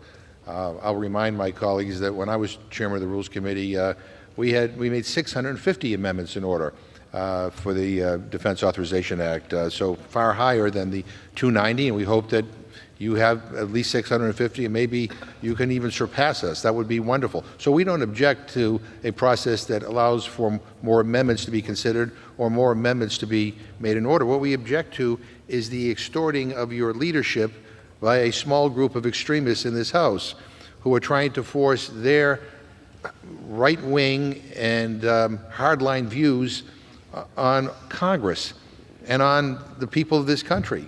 I mean, we're concerned, quite frankly, that some of these ideas that the MAGA circus is proposing couldn't even pass if it were brought up as a freestanding amendment. We're worried about a self-executing rule as part of the next rule that will make them part of the base bill. So that is what we're concerned about. And I again, would say to the gentleman, we want more amendments in order. We think that's a good thing. But what we're worried about is what this small group of individuals that seems to, be engaged in extortion on every single major bill that comes to this floor, what they will end up winning in this process. And what they will win is not reflective of what I think a majority of this chamber believes. And so that's deeply concerning to us. Mr. Speaker, I'm going to urge that we defeat the previous question. And if we defeat the previous question, I will offer an amendment to the rule to provide for consideration of a resolution which states that it is the House's sacred responsibility to protect and preserve Social Security and Medicare for our future generations and reject any cuts to these essential programs. Mr. Speaker, I ask unanimous consent to insert the text of my amendment into the record along with any extraneous material immediately prior to the vote on the previous question. And to discuss our proposal, I'm happy to yield 3 minutes to the distinguished gentleman from New York, Mr. Bowman. Without objection, the gentleman is recognized. Thank you so much for yielding. Mr. Speaker, if we defeat the previous question, we can bring up H-Res 178, an important piece of legislation affirming the House's commitment to protecting Social Security and Medicare. Protecting Social Security and Medicare must be a front and center priority of this Congress. We should be doing everything we can and using all of our power to work in a bipartisan way to make sure we protect Social Security and Medicare, as opposed to moving forward aggressively to raise military spending once again, where we already spend more on our military and on our military-industrial complex than the next 10 countries combined. The American people need to know the Republican Party is attempting to invest more in war than it is in protecting our seniors. Our seniors, 55 million Americans, have been paying into Social Security and Medicare for 50 years, some of them. And by 2035, 75 million Americans will call themselves seniors. We must protect our seniors. They have paid into our system. We must ensure that they have access to health care, to housing, to money in their pockets, to food on the table. We often, particularly my colleagues on the other side of the aisle, seem to continue to marginalize and neglect the most vulnerable people in our society, our seniors included, our children included, those who live in poverty included. I represent New York's 16th Congressional District, one of the most diverse districts in the country. We have urban, suburban, and rural areas. I am constantly in the community talking to my neighbors. Never do I hear the words, we should invest more in the military-industrial complex than we do in protecting Medicare and Social Security. I never hear those words. And I also want to identify our veterans as another group that Republicans continue to leave behind another vulnerable group, as not one Republican in the House voted in support of the PACT Act. So thank you so much for yielding me a few minutes. And once again, let us do everything in our power to preserve and protect Medicare and Social Security. Let's not let the Republican Party cut it. Thank you, and I yield back. Gentleman reserves. Gentleman is recognized. Thank you very much, Mr. Speaker. I yield myself such time as I may consume.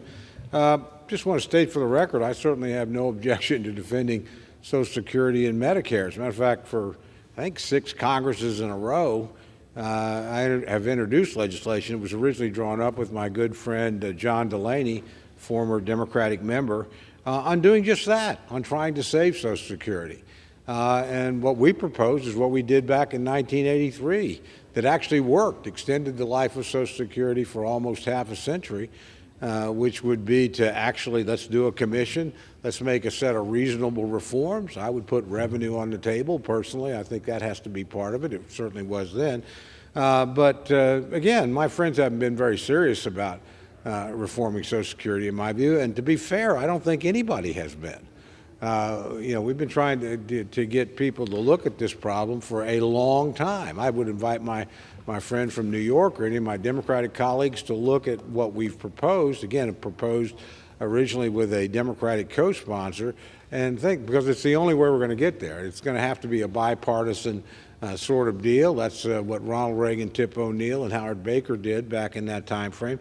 We should do the same thing. So to say we're not interested in Medicare or Social Security is just simply wrong. And again, I'm the last guy probably to say it to, because I've consistently put a proposal to try and move forward in that regard. I will say this, in 1983 when they saved it, they were within 2 months of it going broke. We should learn a lesson, not going broke, but having to make the cuts that you make to adjust your outflow to the revenue coming in. We've got 10 years.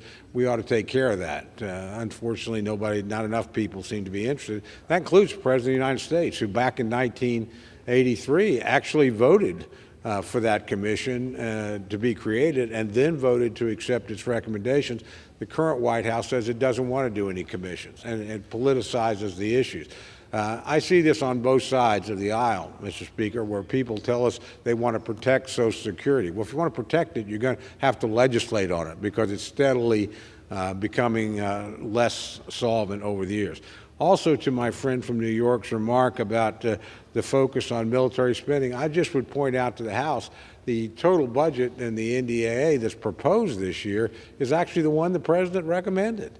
And I personally think it's too low. I would have gone higher. I'd be the first to tell you that. But the number that the committee chose is the President's number. So for those of my friends that are critical of, quote unquote, how much is being spent, I would suggest you direct your concerns to the White House, because the Appropriations Committee took the President's recommended number.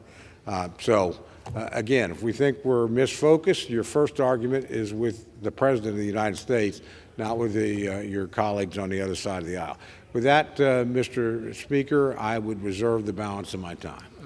Gentleman reserves. Gentleman from Massachusetts is recognized. Yeah. Mr. Speaker, I want to ask unanimous consent to insert into the record the statement of administration policy for H.R. 2670.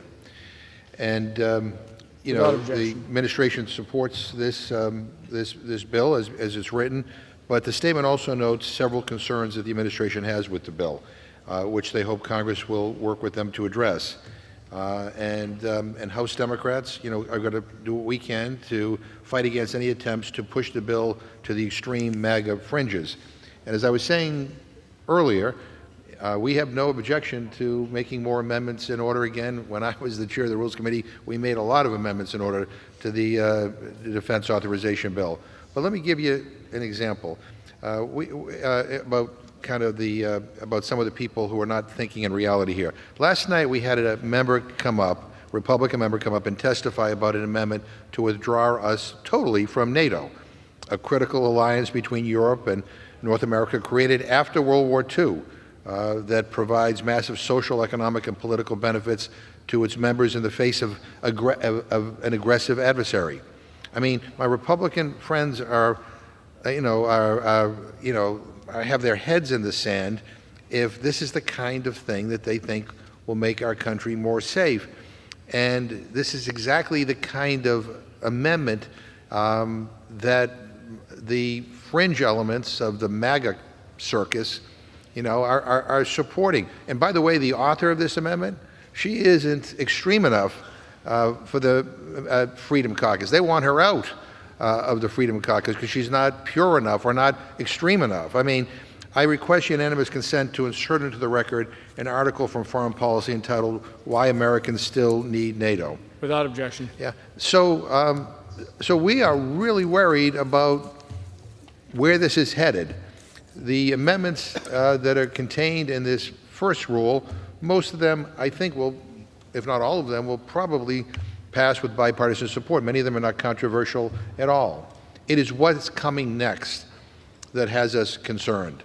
It is what will the MAGA wing of the Republican Party, what will they extort from this leadership? What are the horrific policy items that they're going to demand that be put into this bill in order to get it through the House? Those are the things we're worried about. Mr. Speaker, at this time I want to yield 5 minutes to the gentleman from Texas, Mr. Doggett. The gentleman is recognized. 5 minutes. Thank you. A strong military is certainly essential at a time when we face so many threats, from Russia's war crimes in Ukraine to threats from the People's Republic of China and North Korea to constant cyber attacks. And paying for this security is very costly. It accounts for almost half of every dollar discretionary-wise that we approve each year in this Congress. And of those dollars, almost half of the defense dollars go to defense contractors, billions and billions of dollars. While designed to assure that we get more national security, this national defense authorization should also be doing more to provide taxpayer security. Security from being ripped off by price gouging, by war profiteering. As currently written, this bill provides insufficient protection for taxpayers regarding the private defense industry, which can too often extract monopoly prices and demand basically a blank check for weapons and military supplies that are essential to our service members. An industry that is basically self-policing itself without much competition and without much of a watchdog inevitably leads to overcharging. Since the 1990s, there has been massive consolidation of defense contractors. And at the same time, the Pentagon has cut tens of thousands of contract negotiators and watchdogs, leading to less oversight, less transparency, and too little accountability. Overpricing for our military can impact the readiness of our armed forces, the well-being of our servicemen and women, and certainly the resources of American taxpayers. Let me give you just a couple of examples. A Woodruff key, that's a half-inch semicircular disc that is used to connect machine parts to rotating shafts. You can go out to Walmart or get online with Amazon, and you can buy one for about 10 cents a key. The Department of Defense recently bought some of these for $300 per key. The Pentagon paid over $10,000 for an oil switch when a commercial equivalent was available for about $300. It spent over $32,000 for an oil pump when one was commercially available for about $3,600. And these prices just keep soaring. From decades ago, the original price of a Stinger missile at $25,000, now up to over $400,000. I have submitted 2 modest amendments to try to rein in some of the waste and abuse and to quite literally provide our military more bang for the buck. Both of these have been endorsed by the Project on Government Oversight, by the R Street Institute, and by Taxpayers for Common Sense. One would simply establish a panel to review major contracts to determine whether fair and reasonable prices were paid and make recommendations to better assure that the Pentagon gets the best possible deal. The second would strengthen transparency and provide government contracting officers access to sales data that they need to make informed, reasonable decisions in negotiating fair prices. Both result from the excellent report that 60 Minutes did in May that highlighted price gouging by some of the giant corporations that just happen to be enjoying record profits. For Republicans who are always telling us we need to fight waste, fraud, and abuse, now's the time to do something about it in the biggest appropriation bill and authorization that we have before this Congress. Because they have thus far refused to approve these taxpayer protection amendments, I think that we are not getting at the waste in the Pentagon procurement, and I oppose this rule and remain hopeful that eventually these amendments to do something to protect taxpayers along with our military readiness will be approved. I yield back. Gentleman reserves. Gentleman is recognized. Thank you very much, Mr. Speaker. I yield for myself such time as I consume. I want to thank my friend for his thoughtful remarks, helpful suggestions. I would point out a couple of things quickly in response. This House Armed Services Committee has actually done a good job doing what my friend wants them to do. They've repurposed over $40 billion in the bill, redirected it more efficiently. This has been a bipartisan collaborative process between Chairman Rogers and Ranking Member Smith, who frankly have worked quite well together, whether one was in the majority or one was in the minority. So I think as an alum of this distinguished committee, I once served on it, it's actually doing a pretty good job of trying to find the savings that my friend I know sincerely wants to find and redirect them. I wouldn't say disagree, but I would put some things in perspective when we talk about spending. Look, I've been around this stuff a long time. My dad was a career military guy at the height of the Cold War. At the height of the Cold War, the United States spent 50% of its entire budget on defense and spent almost 9% of its gross national product because it thought that's what the threat was. And then, as the Cold War waned, we came down a little bit. We had the great Reagan defense buildup. At that point, defense was about a third of the total federal budget, not half. It had already come down and was about 6% of the gross national product. Currently, it's less than 4%, around 3.5, 3.7. I would tell you that's probably too low and it's only 15% of the entire budget. What's driven spending around here, and we all know it, is really not the discretionary budget. It's the entitlement budget. It's Social Security, Medicare, and Medicaid. That's about 60% of all federal spending. Throw in interest on the debt, in the federal retirement system, and you're around 70, 71, 72. So I'm all for saving money, and there's certainly money to be saved in defense. But if Congress wants to get serious about this, let's talk about where the money's at and sit down in a bipartisan way, maybe in the framework that our former colleague, Mr. Delaney, and I offered, and get serious about it. But this is not where we spend most of the country's money, and frankly, this is an area where we are underspending. Again, for my friends that are concerned, and efficiencies suggestions are always welcome, the number we have is the president's number. So if we're overspending here, it's probably good for my friends to have a conversation with the President of the United States, because our colleagues honestly would prefer, for the most part, to be at a higher number. I know that's true for Chairman Rogers. I suspect it's true for the majority of his Republican members. So, again, concerns about spending are always appropriate. There's waste in every part of government, including defense. But I would tell you that, broadly speaking, the country is certainly not overspending on defense in this legislation. With that, Mr. Speaker, I reserve my time. Yep. The gentleman from Oklahoma reserves. The gentleman from Massachusetts is recognized. Mr. Speaker, a Pentagon study released earlier this year found major defense contractors flush with, quote, cash beyond their needs for operations or investment, end quote. They have tens of billions of excess cash from Pentagon business to hand out to shareholders. I think it's outrageous that Republicans will happily line the pockets of these ultra-wealthy contractors but pinch pennies when it comes to the American people. And as I said earlier, I mean, we are talking about nearly $1 trillion Pentagon budget here. At the same time, appropriators led by Republicans are cutting programs like WIC and Meals on Wheels. I request unanimous consent to insert into the record an article from CBS News entitled, "How the Pentagon Falls Victim to Price Gouging by Military Contractors." Without objection. And at this time, Mr. Speaker, I'd like to yield 2 minutes to the distinguished gentlewoman from Alabama, Ms. Sewell. Gentlelady is recognized for 2 minutes.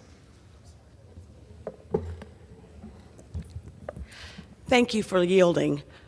Mr. Speaker, as a proud member of the House Armed Services Committee and the representative for critical military installations in Alabama, I take very seriously my responsibility to ensure that our service men and women get the tools and support that they need to keep our nation safe. This year's NDAA, as it is currently written, does just that.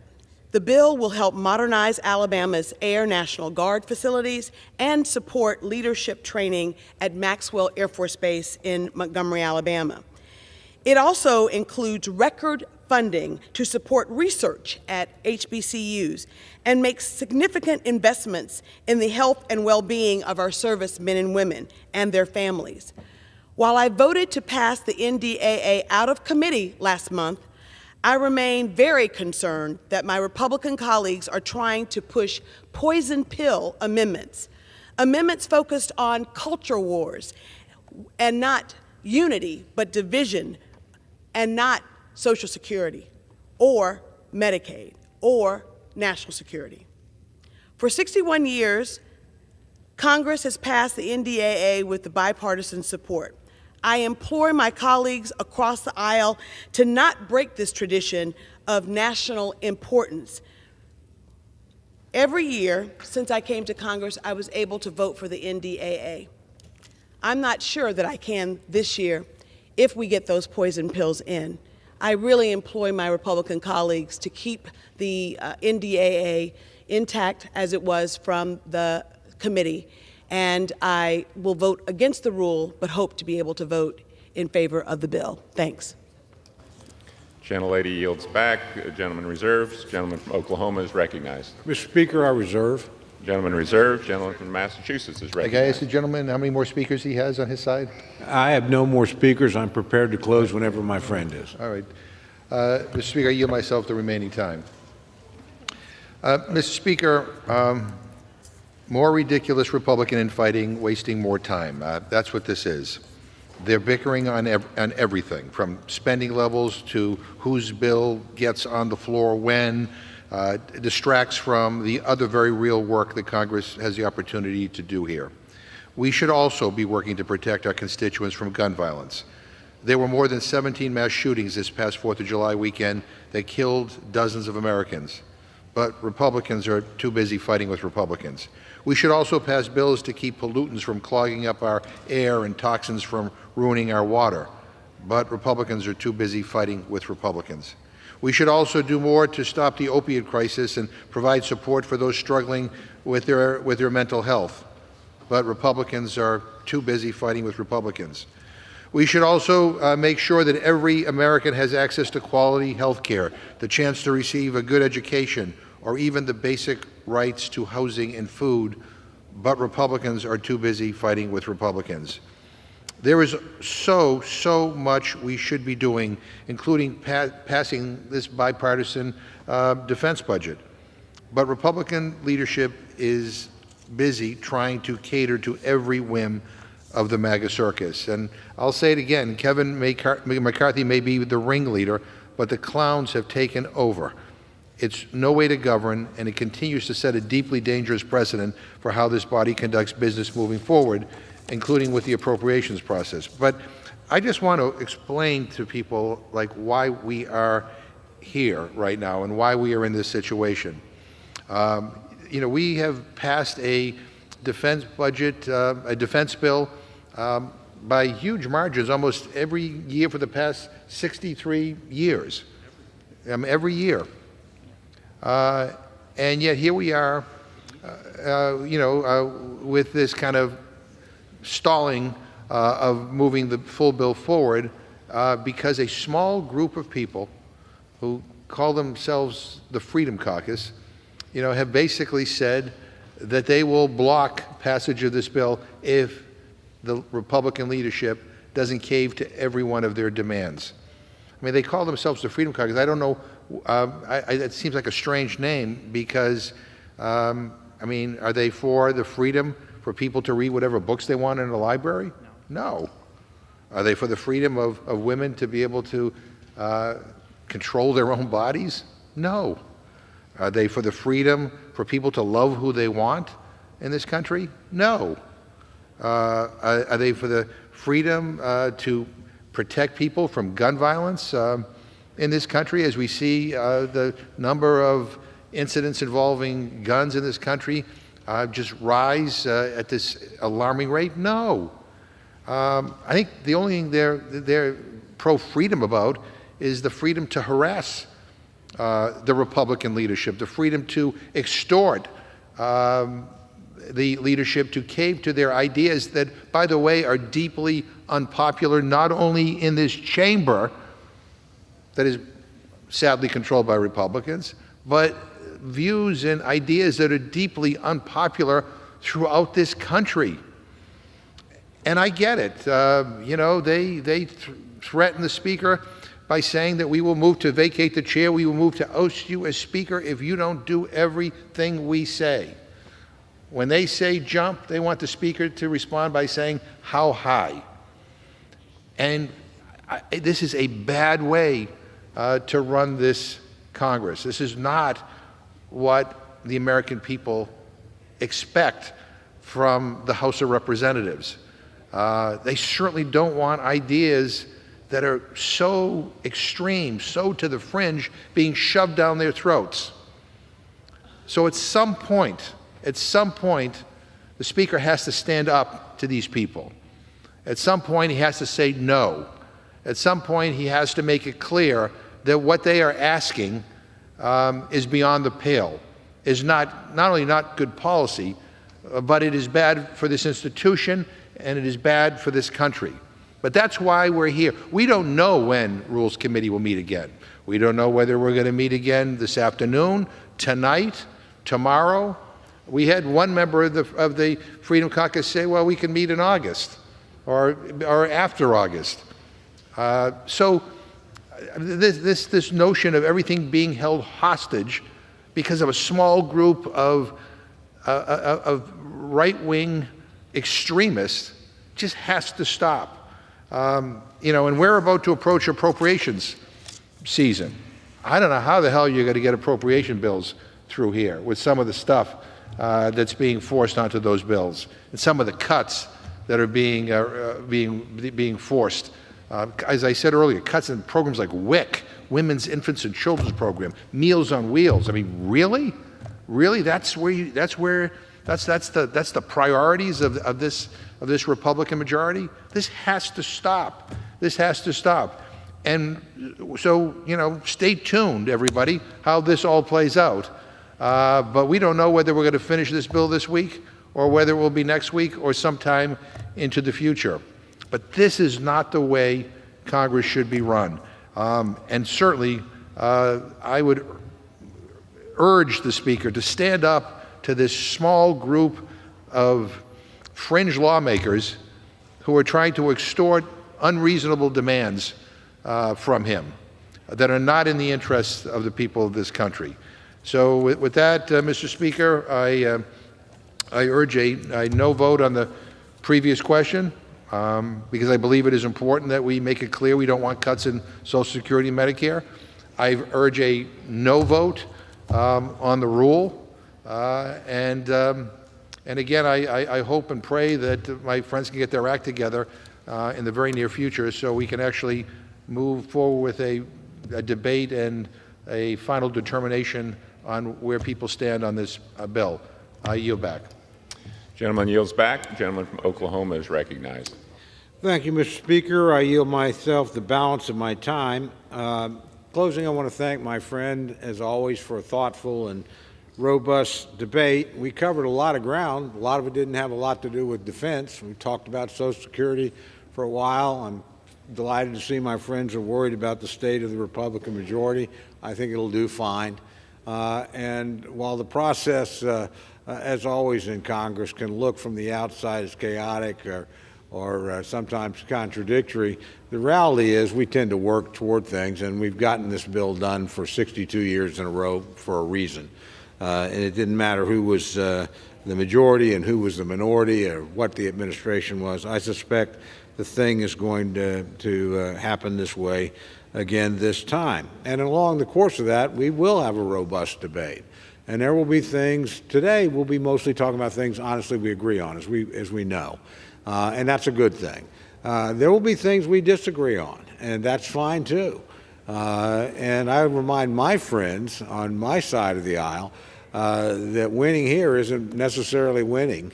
It just gets you to the next stage of the contest. The Senate will be moving on its version of the NDA. We'll sit down in conference, and then we'll see what the real final product is. But some of the things that we're watching today, to me, again, are just the normal process and policy working out. But I also, in closing, do want to urge my colleagues to support this resolution. H.R. 2670, the NDAA for fiscal year 2024, is a strong, strong bill. It fulfills Congress's constitutional responsibility to provide for the common defense while also ensuring that we're carefully and wisely spending the American people's hard-earned tax dollars. It will set appropriate policies for the armed services to ensure our warfighters have the equipment, the training, and the resources they need to confront aggression anywhere around the world at any time. It requires the Pentagon to maintain a laser focus on readiness, and it ensures appropriate oversight of our investments both at home and abroad. Mr. Speaker, this is unfortunately a dangerous time in the world. American adversaries are on the march, threatening global stability and territorial integrity of our friends and our allies. These threats range from Russia's invasion of Ukraine to Communist China's continued pressure on Taiwan and our Pacific allies, to Iran's quest for nuclear weapons, and to North Korea's continued testing of intercontinental missiles. The United States does not seek armed conflict, but we will be prepared to meet it should it seek us out. I would remind this House of the words of Ronald Reagan, quote, "Peace is the condition under which mankind was meant to flourish, yet peace does not exist on its own will. It depends on the courage to build it and to guard it and to pass it on to future generations." In taking up H.R. 2670, we're continuing that tradition. We are continuing to build our armed forces to meet and confront any foe at any time, anywhere in the world. And it's my hope that in doing so, we will be building a military that is strong enough to deter aggression. We will, as people have committed throughout our history, achieve peace through strength. With that, Mr. Speaker, I do offer an amendment to the resolution. Mr. Speaker, I yield back the balance. Oh, that's right. The gentleman will suspend. Does the gentleman offer an amendment? I do. It's at the desk, Mr. Speaker. The clerk will report the amendment. Amendment offered by Mr. Cole of Oklahoma. At the end of the resolution, add the following. Section 5. Notwithstanding any other provision of this resolution, during consideration of H.R. 2670 pursuant to this resolution, it shall not be in order to consider Amendment Number 60, printed in Part B of House Report Number 118-141. The gentleman from Oklahoma is recognized. Speaker, I yield back the balance of my time, and I move the previous question on the amendment and on the resolution. The question is on ordering the previous question on the amendment and on the resolution. Those in favor say aye. Those opposed, no. In the opinion of the chairs, the ayes have it. Speaker, I ask for the... Does the gentleman from Massachusetts seek recognition? As for the yeas and nays. The yeas and nays are requested. Those favoring a vote for the yeas and nays will rise. A sufficient number having risen, the yeas and nays are ordered. Pursuant to Clause 8 of Rule 20, further proceedings on this question are postponed.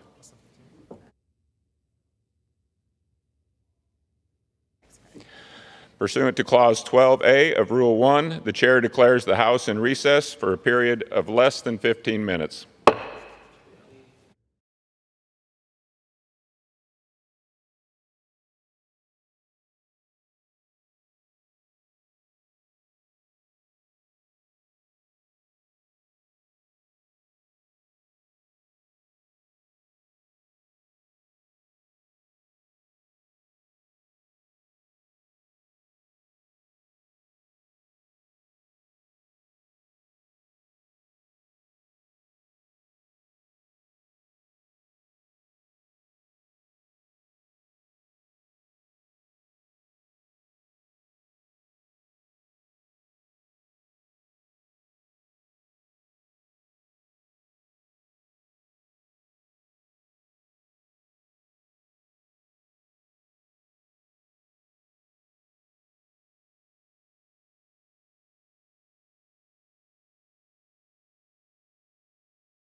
Order. Proceedings will resume on questions previously postponed. Votes will be taken in the following order. Ordering the previous question on the amendment to House Resolution 582 and on the resolution. Adoption of the amendment to the Resolution 582 if ordered, and adoption of House Resolution 582 if ordered. The first electronic vote will be conducted as a 15-minute vote pursuant to Clause 9 of Rule 20. Remaining electronic votes will be conducted as 5-minute votes. Pursuant to Clause 8 of Rule 20, the unfinished business is the vote on ordering the previous question on the amendment to House Resolution 582 and on the resolution on which the yeas and nays are ordered. The clerk will report the title of the resolution. House Calendar Number 28, House Resolution 582, resolution providing for consideration of the bill H.R. 2670 to authorize appropriations for fiscal year 2024 for military activities of the Department of Defense and for military construction, and for defense activities of the Department of Energy to prescribe military personnel strengths for such fiscal year and for other purposes. The question is on ordering the previous question. Members will record their votes by electronic device. This is a 15-minute vote.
On this vote, the yeas are 206, the nays are 188.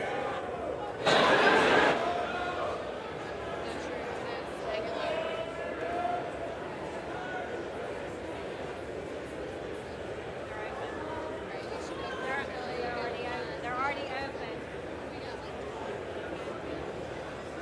The machines are open.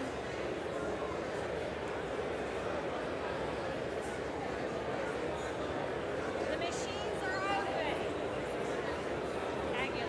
Mr. Aguilar. Mr. Aguilar votes no.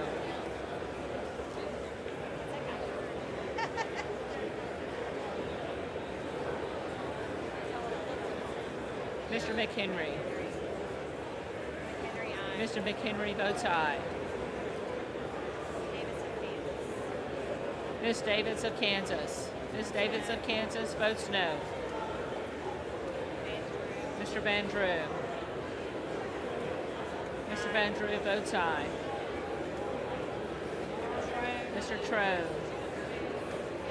Mr. Trone votes no. Mr. Norcross. Mr. Norcross votes no.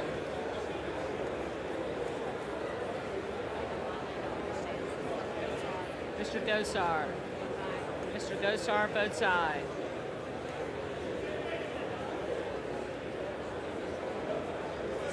Mr. Joyce of Ohio. Mr. Joyce of Ohio votes aye.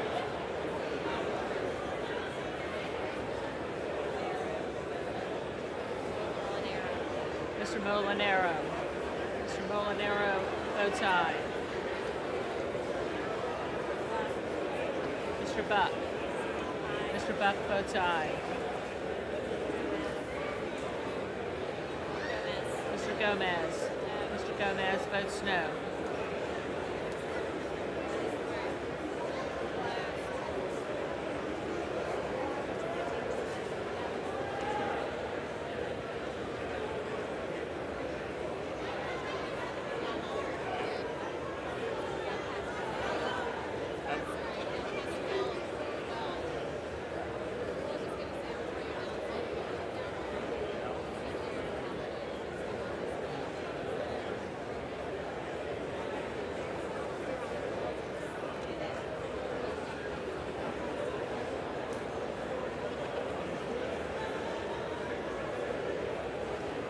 Mr. Pasquarel.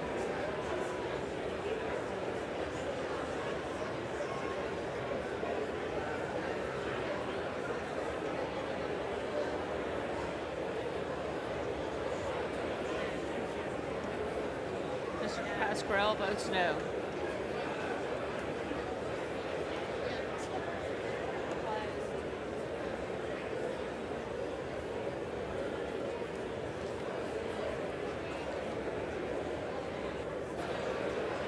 On this vote, the yeas are 215, the nays are 201.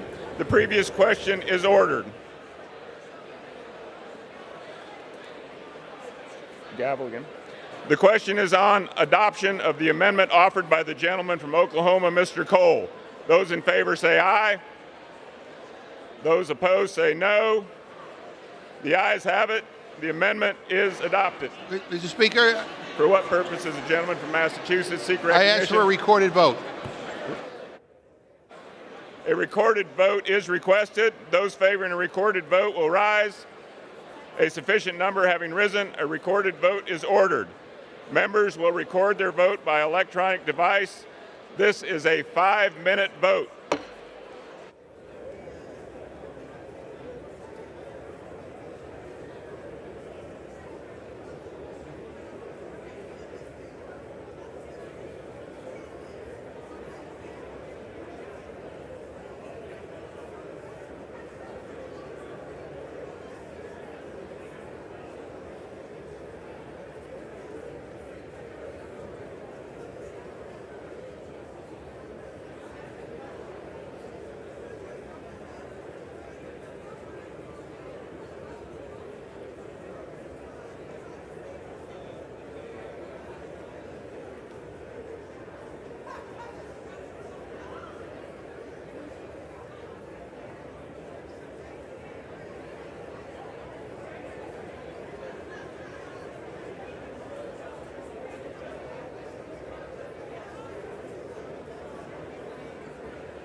members voted.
On this vote, the yeas are 218, the nays are 207. The amendment is adopted.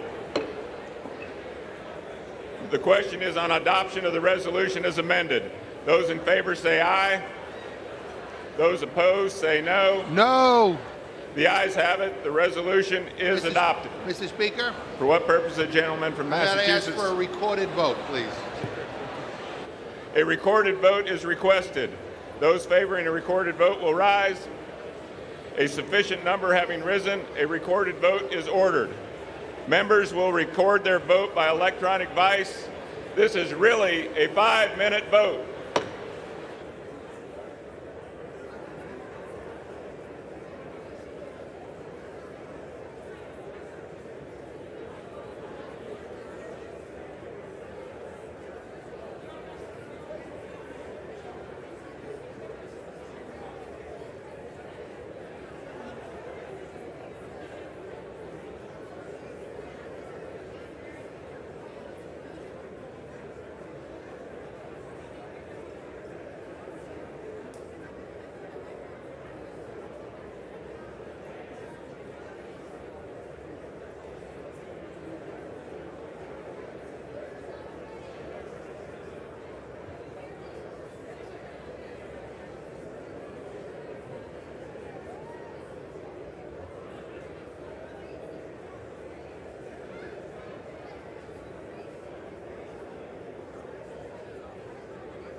Voted.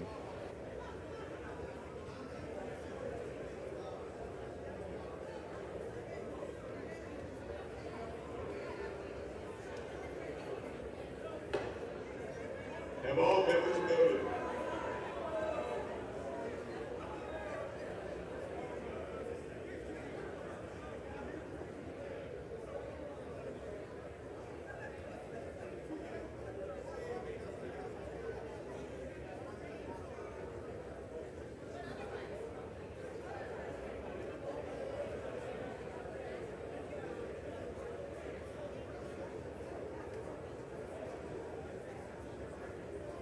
Does any member wish to change their vote?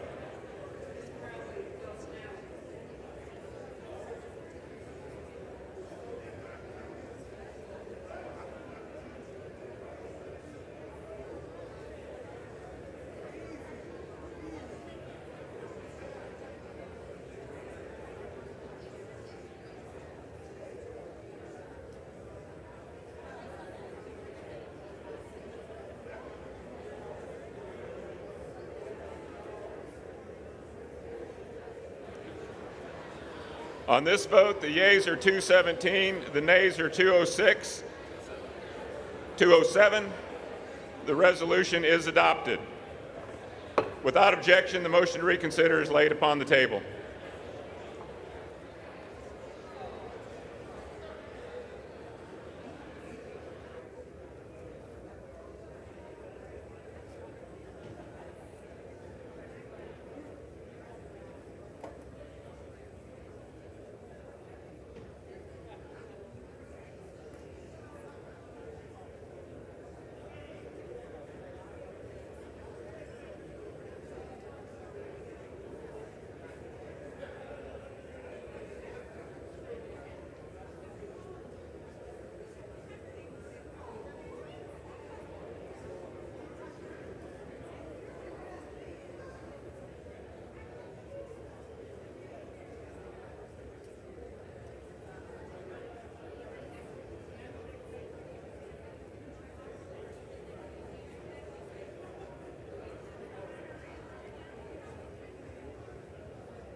For what purpose does the gentleman from Alabama seek recognition? I ask unanimous consent that all members may have 5 legislative days in which to revise and extend the remarks and insert extraneous material in H.R. 2670. Without objection.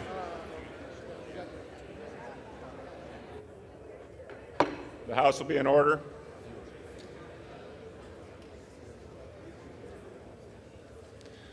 Pursuant to House Resolution 582 and Rule 18, the Chair declares the House in the Committee of the Whole House on the State of the Union for the consideration of H.R. 2670. The Chair appoints the gentleman from Texas, Mr. Gooden, to preside over the committee as a whole.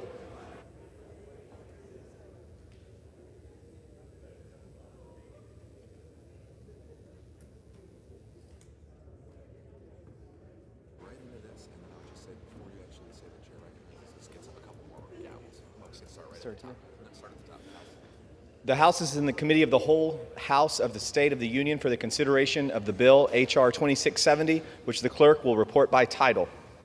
A bill to authorize appropriations for fiscal year 2024 for military activities of the Department of Defense and for military construction and for defense activities of the Department of Energy to prescribe military personnel strengths for such fiscal year and for other purposes. Pursuant to the rule, the bill is considered read the first time. The gentleman from Alabama, Mr. Rogers, and the gentleman from Washington, Mr. Smith, each will control 30 minutes. The chair recognizes the gentleman from Alabama. Mr. Chairman, I yield myself such time as I may consume. Gentleman is recognized. I rise in strong support of H.R. 2670, the FY24 National Defense Authorization Act. H.R. 2670 represents a truly bipartisan bill. I want to thank Ranking Member Smith for his tremendous help in moving this bill through committee. Congress in this constitutional duty has its constitutional duty to provide for our common defense. Every year, we fulfill this duty by passing the National Defense Authorization Act.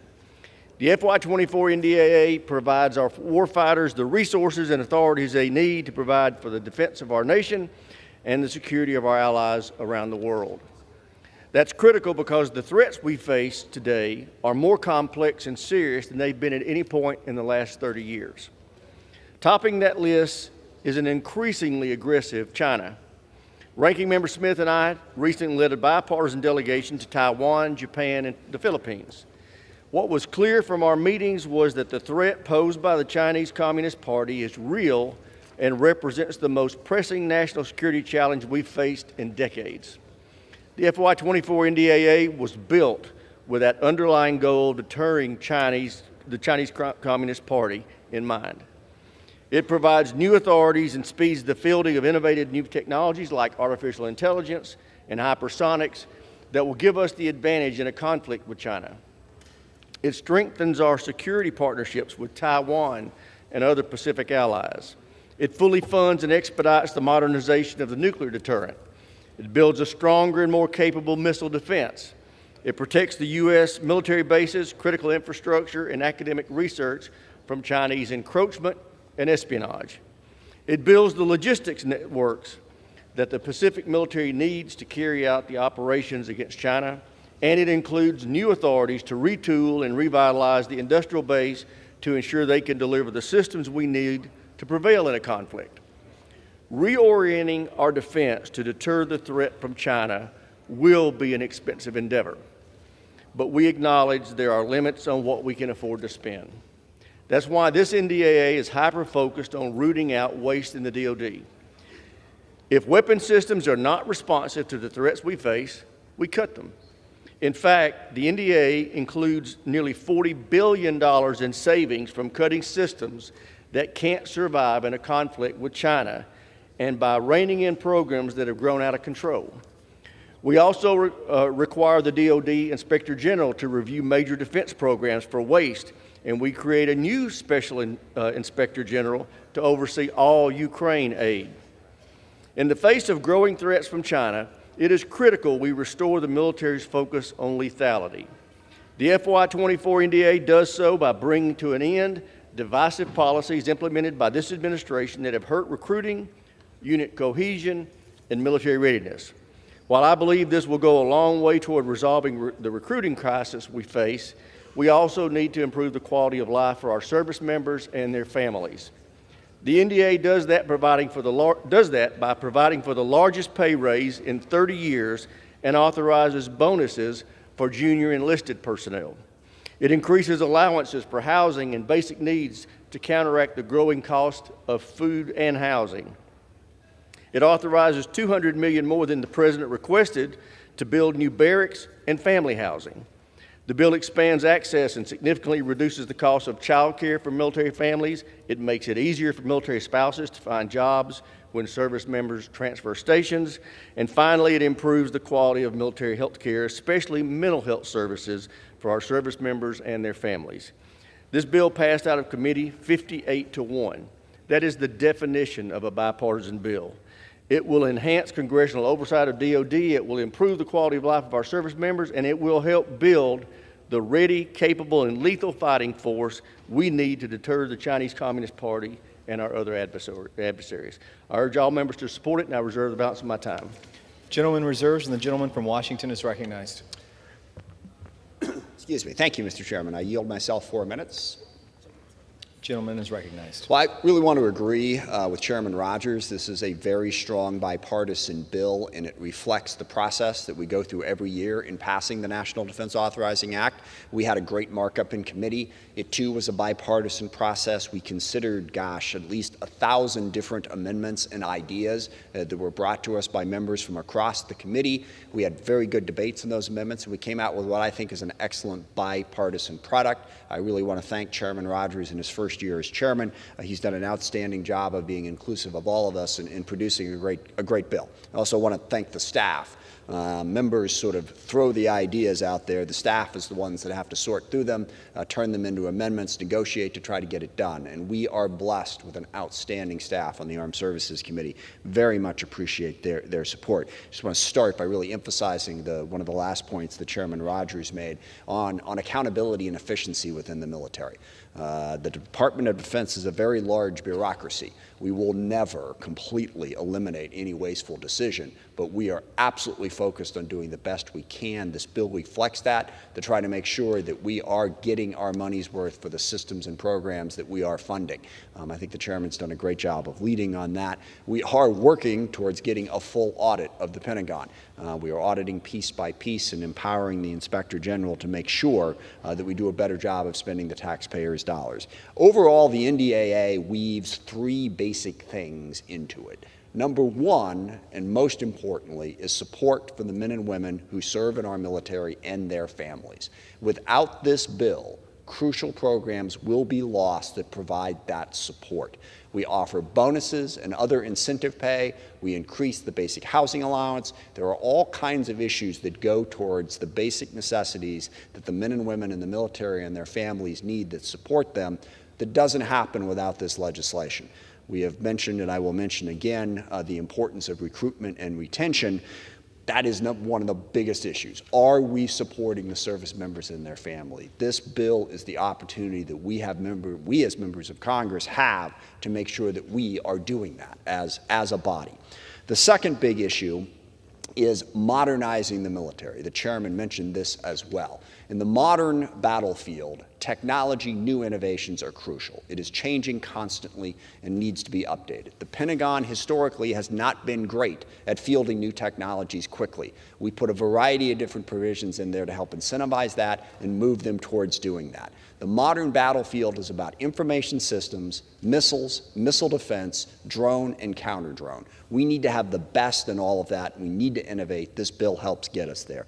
Lastly, the bill recognizes the threat environment that we face. They recognize the threat from China, the threat from Russia, and others to make sure that we have adequate deterrence. We continue the Indo-Pacific Defense Initiative to help offer that deterrence to China, and crucially, we continue to support Ukraine.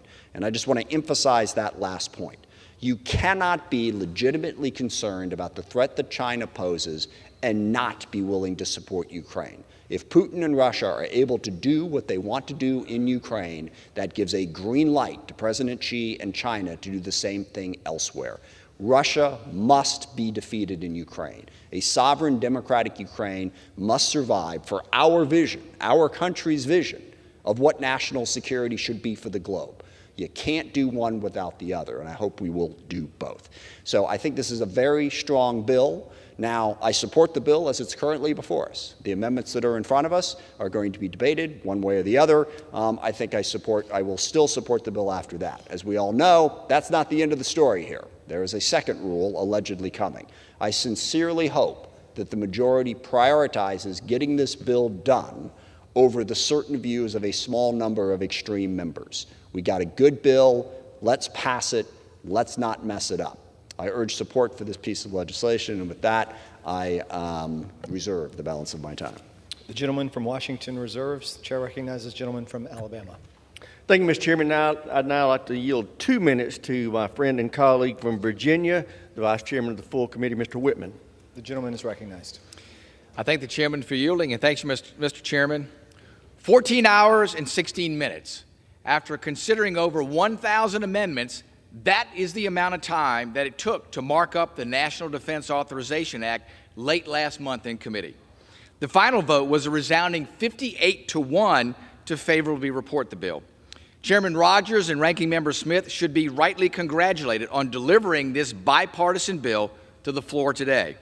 I hope that we can similarly send to the Senate a bill that is equally bipartisan. As to our national security, there is a quiet urgency demanded of us to move expeditiously on the passage of this bill. The Davidson window of potential conflict with China in the late 2020s marks a day even closer. Unfortunately, I am not convinced that our nation fully understands this future peril. When we send service members in harm's way, should we not also provide them with the best equipment and technology that our nation can offer? This NDAA provides that necessary assurance and a message to dissuade potential aggressors from future conflict. As for the committee mark, it is worthy of support and includes advances in F-35 modernization and accelerates the fourth offset offered by the collaborative combat aircraft. It invests in long-range precision fires that our military needs for the Indo-Pacific. It aligns the next-generation air dominance aircraft with its propulsion engine, and finally accelerates Army ground modernization. I am confident that our nation is better served with the passage of the Tactical Air and Land Forces Mark. Before I conclude, I want to specifically recognize Ranking Member Norcross for his partnership and leadership. He is dedicated to supporting our service members, has the vision to see our national security perils, and the political fortitude to respond to our most serious threats. I truly appreciate his counsel and advice in delivering our bipartisan subcommittee mark. My friends, the hour is late. We need to consider our constitutional responsibility required by the Davidson window and respond with the urgency it demands. I encourage my fellow members to answer the bell and support this bill. I thank the chairman and yield back the balance of my time. The gentleman from Alabama reserves. The gentleman from Washington is recognized. Thank you, Mr. Chairman. I'm now pleased to yield 3 minutes to the gentleman from California, the chairman of the ranking member. Old habits die hard. The ranking member of the Readiness Subcommittee, Mr. Garamini. The gentleman is recognized. Thank you, Mr. Speaker.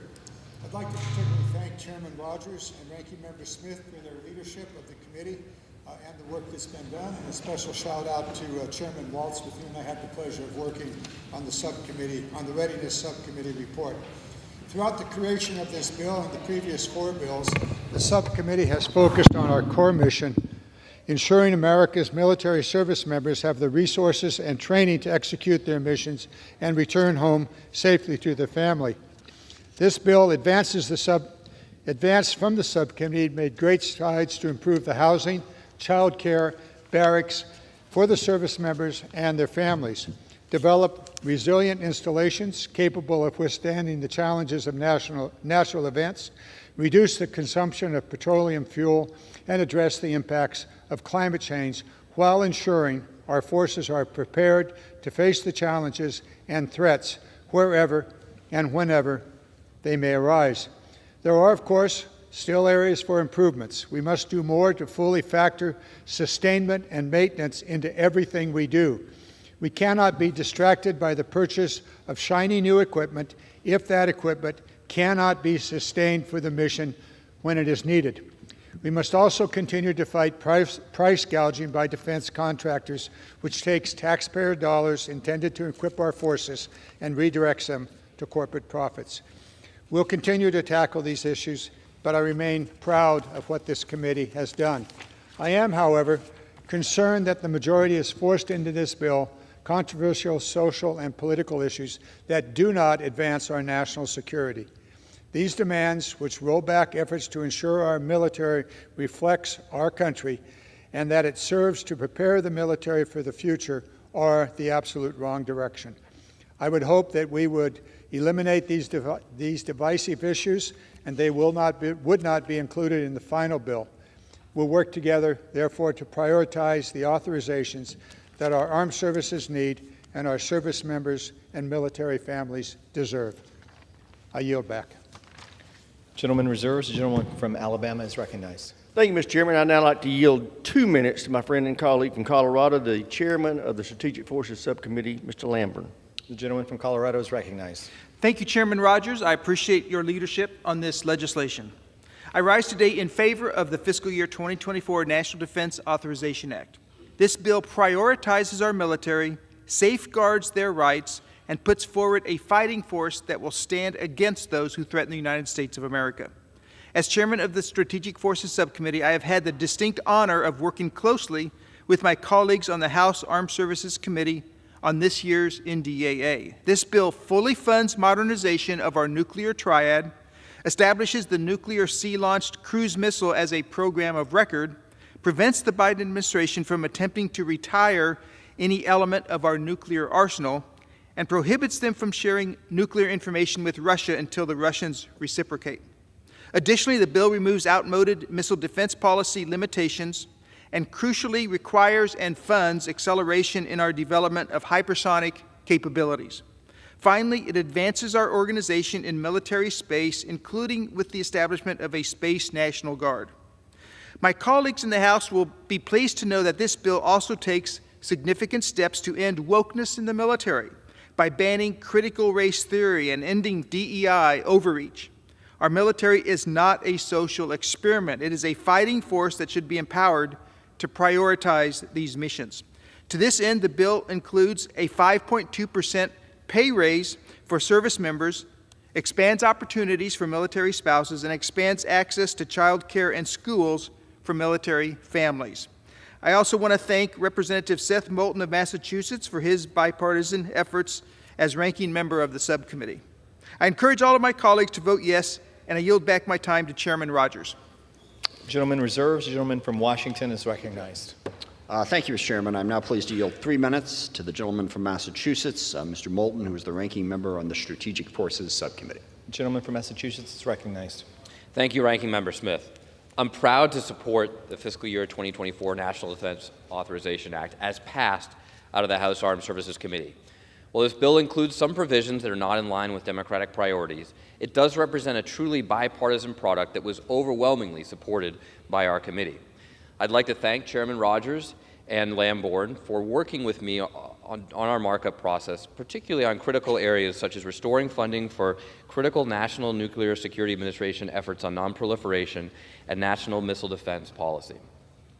Overall, I'm proud of what's in this bill. It adds critical oversight to the nuclear weapons modernization enterprise, and while I firmly believe this world would be a better, safer place for our children without nuclear weapons, a view shared by many of us, the reality is that our nuclear deterrent is a key component of strategic stability so long as we have determined adversaries unwilling to engage in serious discussions of arms reduction. Given that sobering reality, I support the administration's nuclear modernization plans, but I continue to have serious concerns about requiring the U.S. Navy to develop a nuclear-capable sea-launched cruise missile, as this bill would require. I believe we need to better understand the impacts to both the Navy and the NNSA before we direct a program of record. Across space, missile defense, and hypersonic weapons, this bill advances key technologies and capabilities while also requiring more in-depth study of how these systems will contribute to a future conflict and impact strategic stability. I want to particularly call out Chairman Rogers noting the $40 billion of cuts to old weapon systems we don't need to make room for the new. That's politically tough to do, and it's incredibly important that we accomplish it. While this bill largely represents continuity and bipartisanship, my ability to support it going further depends on what a small group of my colleagues on the other side of the aisle might try to add on to it. Targeting diversity, equity, inclusion, reproductive and women's rights, and the LGBTQ+ community, in addition to cutting off our assistance to Ukraine, are areas that I cannot support in a bipartisan bill. Over hours of politically motivated debate attacking these programs, the majority offered zero evidence that they actually hurt recruiting. Indeed, what evidence is available tells the opposite story. Good luck recruiting women if they can't get health care based on the whims of which base they're assigned to. Good luck recruiting minorities if they think they won't be respected in the service. Finally, I would like to take this opportunity to again thank our subcommittee staff, Ryan Tully, Whitney Verrett, Peter Scherzinger, Maria Vestola, and Zach Calderon, and my personal staff, Caroline Jones, and our Navy fellow, Kurt Shulkaitis. And with that, I yield back. Alabama is recognized. Thank you, Mr. Chairman. I'd now like to yield 2 minutes to my friend and colleague from Mississippi, the chairman of the Sea Power Subcommittee, General Trent Kelly. The gentleman from Mississippi is recognized. Mr. Speaker, I rise today to voice my strong support of H.R. 2670, the National Defense Authorization Act for fiscal year 2024. First, I would like to thank Chairman Rogers and Ranking Member Smith for their leadership throughout this process. I also want to thank my counterpart and friend on the Sea Power and Projection Forces Subcommittee, Ranking Member Joe Courtney. This year's NDAA is a step in the right direction in strengthening our national defense. The bill wisely rejects the Biden administration's request to divest certain warships and aircraft, such as the F-22 and C-130, thus ensuring our continued superiority in the near term. Our service members are the backbone of our national security, and this bill supports our service members with a 5.2% increase in base pay, the largest pay raise ever or in over 20 years. It authorizes a monthly bonus for junior enlisted members to counteract the effects of inflation. This legislation also expands the basic needs allowance to aid low-income service members, supporting families, and extends military recruitment and retention bonus. It waives fees on the TRICARE dental program for selected Guard and Reserve members while strengthening oversight of the TRICARE pharmacy program.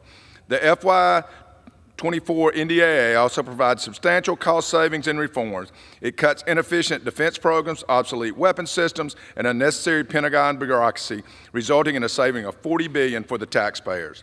These savings include significant funds from the divestment of obsolete aircraft, decommissioning of outdated ships, and cuts to weapons programs that have either not met development milestones or experienced excessive growth costs. This bill further increases financial accountability by penalizing the Department of Defense for cost overruns on major defense programs and requiring comprehensive audits of price and cost data. Finally, the bill provides assistance to 8,000 service members discharged for failing to take COVID-19 vaccine and gives them a path back. I urge my colleagues to support this, and with that, Mr. Speaker, I yield back. The gentleman reserves. The gentleman from Washington is recognized. Thank you, Mr. Chairman. I am pleased to yield 3 minutes to the gentleman from California, Mr. Khanna, who is the ranking member on the Cyber Information Technologies and Innovation Subcommittee. The gentleman from California is recognized. Thank you, Mr. Speaker. I want to thank Ranking Member Smith and Chairman Rogers for their support of my bipartisan amendment to require the Department of Defense to track whether their equipment is made in the United States. I was surprised that the Department of Defense does not know whether essential weapons equipment today have component parts that are made overseas and what percentage are made overseas. We have a problem in this country in terms of our industrial base. The top 15 steel companies in the world, 9 of them are in China, not one in the United States. We just realized in terms of artillery to Ukraine, we don't have enough conventional artillery, forcing us to be considering cluster bombs. We need to build our industrial base, and to do that, we need to figure out where the Department of Defense is getting weapons and the component parts, what are essential weapons and essential supply chains, and how we can ensure that those essential supply chains are made in the United States of America. This bipartisan amendment will help us get that information and that data, and I thank again Ranking Member Smith and Chairman Rogers for including this in the NDAA. I yield back. Gentleman reserves. The gentleman from Alabama is recognized. Thank you, Mr. Chairman. I'd now like to yield 2 minutes to my friend from Wisconsin, the chairman of the Cyber Subcommittee, Mr. Gallagher. Gentleman from Wisconsin is recognized. Thank you, Mr. Chairman, and I want to thank the gentleman from California before he leaves for his work in a bipartisan fashion on the city subcommittee. It's always a pleasure, and the bipartisan spirit and just the general mindset and innovative mindset that he brings to our work together. I very much enjoyed it. My staff prepared a beautiful speech. I will instead be blunt and hopefully be brief. The way I see it, we are in the early stages of a strategic competition or a new Cold War with the Chinese Communist Party, and we are not winning, in part because we haven't grasped the fundamental insight that in order to prevent war, which is a goal we all share, one must wage peace with the same alacrity and urgency and creativity that one wages war. And despite the horrors on display in Eastern Europe, on the battlefields of Ukraine, we have not yet improved our deterrent posture in the Indo-Pacific, west of the international date line, such that we can persuade Xi Jinping that his attempt to take Taiwan by force will fail. That's where this bill comes in. This makes extraordinary improvements in terms of our deterrent posture, which is a testament to the collaboration between Chairman Rogers and Ranking Member Smith. And to the members of this body who are skeptical, who feel like they didn't get enough wins in the bill, I get it. We're in divided government. This bill would look different if there was unified government one way or the other. What we have here is a serious bipartisan compromise. It's not perfect, but it is a good bill. And the Armed Services Committee is the last remaining functional body in Congress. It works because everyone's bought into the process, and none of us gets 100% of what we want, but we all get a chance to influence the outcome. And so I urge my colleagues to support this critical piece of legislation. I believe it promotes the cause of peace. I believe it promotes the cause of defending American sovereignty. I yield back. Gentleman reserves. Gentleman from Washington is recognized. Well, first of all, amen to Mr. Gallagher's comments. I appreciate that impassioned speech. And with that, I yield 3 minutes to the gentleman from New Jersey, Mr. Kim, who is the ranking member on the Military Personnel Subcommittee. Gentleman from New Jersey is recognized. Thank you, Mr. Speaker. I believe you can tell a lot about the values of a nation based on how they treat and care for those who step up and are entrusted with defending the nation. And if we are honest with ourselves, we don't always keep our promise. We don't always do enough for them. We have service members who are struggling for food insecurity and mental health challenges. We have military families struggling with rising costs and prices, issues that we can deal with, whether childcare or others, that we need to do better. To have the best and strongest military, we need to be the best and strongest employer. This NDAA is our chance to do better. So far, this NDAA takes some important steps to improve the quality of life for our service members and their families. It gives a needed pay raise. It takes action to address suicide and child care needs. More that we need to do, but this is important steps forward.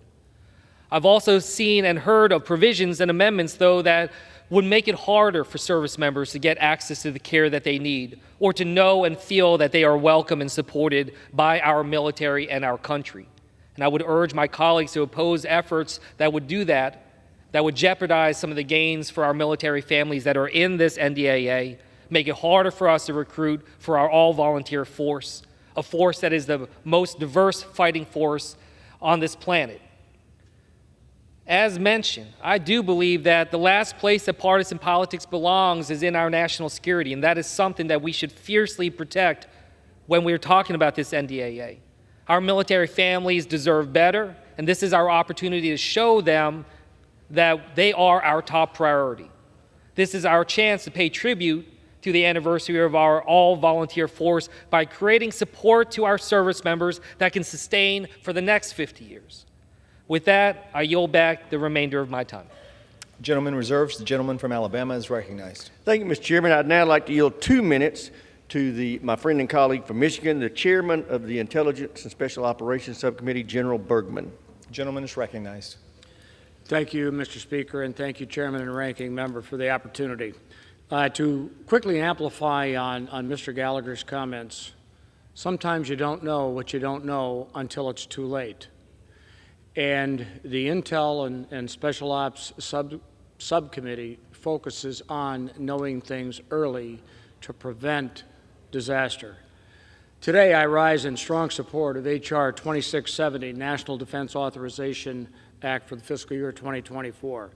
I sincerely thank Chairman Rogers and Ranking Member Smith for their leadership in bringing this truly bipartisan legislation to the floor for the 63rd consecutive year. This bill is critical for the national security of our nation, as well as providing congressional oversight of the Department of Defense. This bill provides resources and capabilities to counter our nation's #1 threat, China. The Intelligence and Special Operations Subcommittee portions of the bill accomplishes this by ensuring the Defense Intelligence Enterprise, the Defense Security Cooperation Agency, and the Special Operations Forces have the proper authorities, force structure, flexibility, and technically and tactically competent people to support the department's efforts in strategic competition and counter China. There is more work to be done. This bill is far from perfect and requires compromises from both sides, but it is an overwhelmingly bipartisan bill that supports our service members with a 5.2% pay raise, the largest in 20 years. More importantly, it provides our service members with the resources to accomplish the task our nation asks of them. This is a critically important bill, and I urge all of my colleagues, regardless of differences, to support it. With that, Mr. Speaker, I yield back. Gentleman reserves. Gentleman from Washington is recognized. Thank you, Mr. Chairman. I am now pleased to yield 3 minutes to another gentleman from New Jersey, Mr. Norcross, who is the ranking member on the Tactical Air and Land Forces Subcommittee. The gentleman from New Jersey is recognized. Thank you for yielding, Ranking Member Smith. And Mr. Chairman, this bill continues that long tradition, proud tradition of bipartisan working together by the Tactical Air and Land Forces Subcommittee. And it's the result of commitment to work, and share responsibility on these tough decisions necessary to manage our nation's military risk. I especially want to thank my chairman, Chairman Rob Whitman, and his staff for the support in building this strong bipartisan bill. Mr. Chairman, this bill carefully addresses that affordability and achievability of the current and future modernization needs of our force.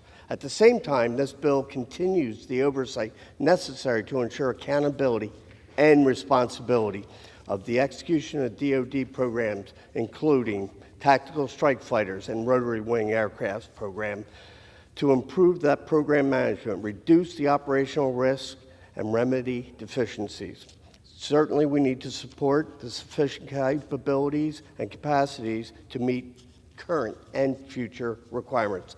The department's manned and unmanned intelligence, surveillance, reconnaissance, and aircraft, and how we are meeting global requirements for these systems that we've invested in.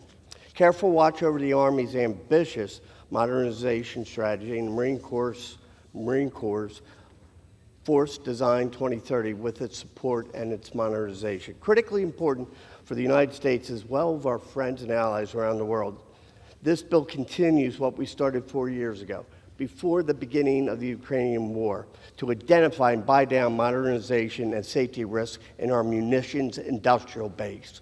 Mr. Chairman, this bill also includes from the Military and Industrial National Defense Supply Act, the Mines Act, a bill that I introduced earlier this year that talks about, once again, making sure that we collectively are working together.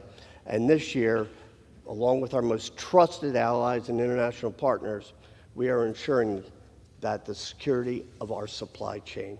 The world's changed, Mr. Chairman, and now the United States and its allies are truly the arsenals of democracy. This legislation, therefore, will help stabilize American defense industrial base production and increase security for both America and our critical allies. Finally, I want to take a moment and thank the subcommittee's professional staff, Jay, Dave, Heath, Michael, and Max, and certainly the personal staff from my office who helped put this together to make this bill truly a functional, bipartisan bill, and I urge its support. I yield back. Gentleman reserves. Gentleman from Alabama is recognized. Thank you, Mr. Chairman. I'd now like to yield 2 minutes to my friend and colleague from Florida, Chairman of the Readiness Subcommittee, Mr. Waltz. Gentleman from Florida is recognized. I rise in support of this 2024 National Defense Authorization Act. As Chairman of Readiness, as the Readiness Subcommittee, I have focused our efforts on ensuring the Department of Defense is ready to fight around the world, especially in the Pacific, by improving its maintenance, improving its logistics, and the availability of our defense assets. This bill moves us in the right direction. We are witnessing, as Representative Gallagher and others have said, we are witnessing the largest military buildup in China since we saw in Germany in the 1930s, particularly with their Navy as they head towards 500 ships and we shrink to under 300. This bill instills accountability for the Navy, especially for its lagging availabilities in its amphibious warships and its attack submarine fleets. Mr. Speaker, only 18 of the Navy's 49 attack submarines are in maintenance right now as we speak. This is the lowest number of ready attack submarines since 2008, and it's unacceptable. And believe it or not, Mr. Speaker, our bases in Europe have been reliant on Russian energy. This bill mandates the department eliminate that reliance on Russian energy for all our installations in the European Command, and this bill directs a report on foreign control and influence over our supply chain for critical minerals and enhances that stockpile that's used for our defense technology. And Mr. Speaker, importantly, this bill moves our military back towards being the meritocracy focused on lethality and winning our nation's wars. Our enemy's bullets do not care about race, religion, socioeconomic background, and neither should we. I am proud that this bill includes my provisions to combat divisive ideologies in the department. This defense bill contains my language requiring the department to report to Congress on the total cost of these extremism training, and it also includes my amendment to prohibit critical race theory. I urge my colleagues to support this bill, and I thank my friend and ranking member Garamendi for his partnership. I yield back the balance of my time. Gentleman reserves. Gentleman from Washington is recognized. Thank you, Mr. Chairman. I'm now pleased to yield 3 minutes to the gentleman from Connecticut, Mr. Courtney, who is the ranking member on the Sea Power and Projection Forces Subcommittee. Gentleman from Connecticut is recognized. Thank you, Mr. Speaker. I rise today in support of the bipartisan efforts of Chairman Rogers and Ranking Member Smith to pass this year's NDAA. The base bill before us today represents a strong bipartisan accomplishment that was crafted and passed out of committee with a 58-to-1 vote. I commend Mr. Rogers and Mr. Smith for their skillful, balanced approach, ensuring a bipartisan outcome from committee markup. Today, that is the clear path forward for this bill, and I urge my colleagues to focus on germane amendments that expand our national defense capabilities and readiness, not divisive partisan poison pills that distract from the mission of the NDAA, which is to provide a common defense. Mr. Speaker, Article 1, Section 8 of the Constitution mandates that Congress, quote, shall provide and maintain a Navy. The Sea Power and Projection Forces Subcommittee's work clearly meets that mandate. Our mark makes clear that our maritime nation will maintain its role as the most formidable sea power in the world. It authorizes procurement of 10 Battle Force ships, building on the steady investment in shipbuilding that this subcommittee has consistently authorized in prior years, and places a strong emphasis on maintaining superiority of our undersea fleet. Specifically, our mark authorizes $16.5 billion for submarine procurement, fully funding the Columbia and Virginia-class programs with an additional $743 million investment in the workforce and supply chain of our national submarine industrial base, which, by the way, is growing day by day, picking up the pace of production since the depths of COVID. We also included multi-year procurement authority for the next block of Virginia-class submarines, totaling 13 submarines in the next 5-year contract. This sends a clear signal to U.S. industry to increase our production cadence above 2 submarines per year to bolster our Navy's inventory, as well as supporting the trilateral AUKUS agreement.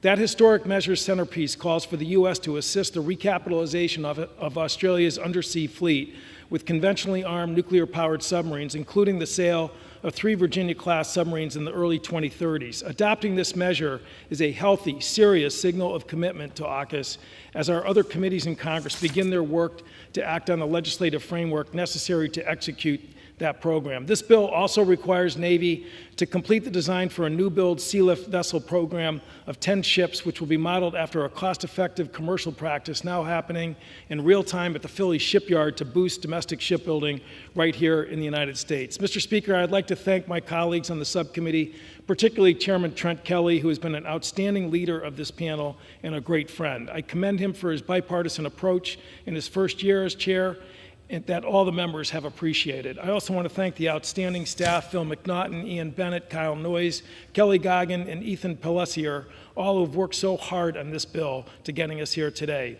I urge my colleagues to join me in working to keep this bill true to the bipartisan spirit that the House Armed Services Committee showed in passing a strong defense authorization bill and reject extreme amendments that have threatened its passage. I yield back the balance of my time. Gentleman reserves. Gentleman from Alabama is recognized.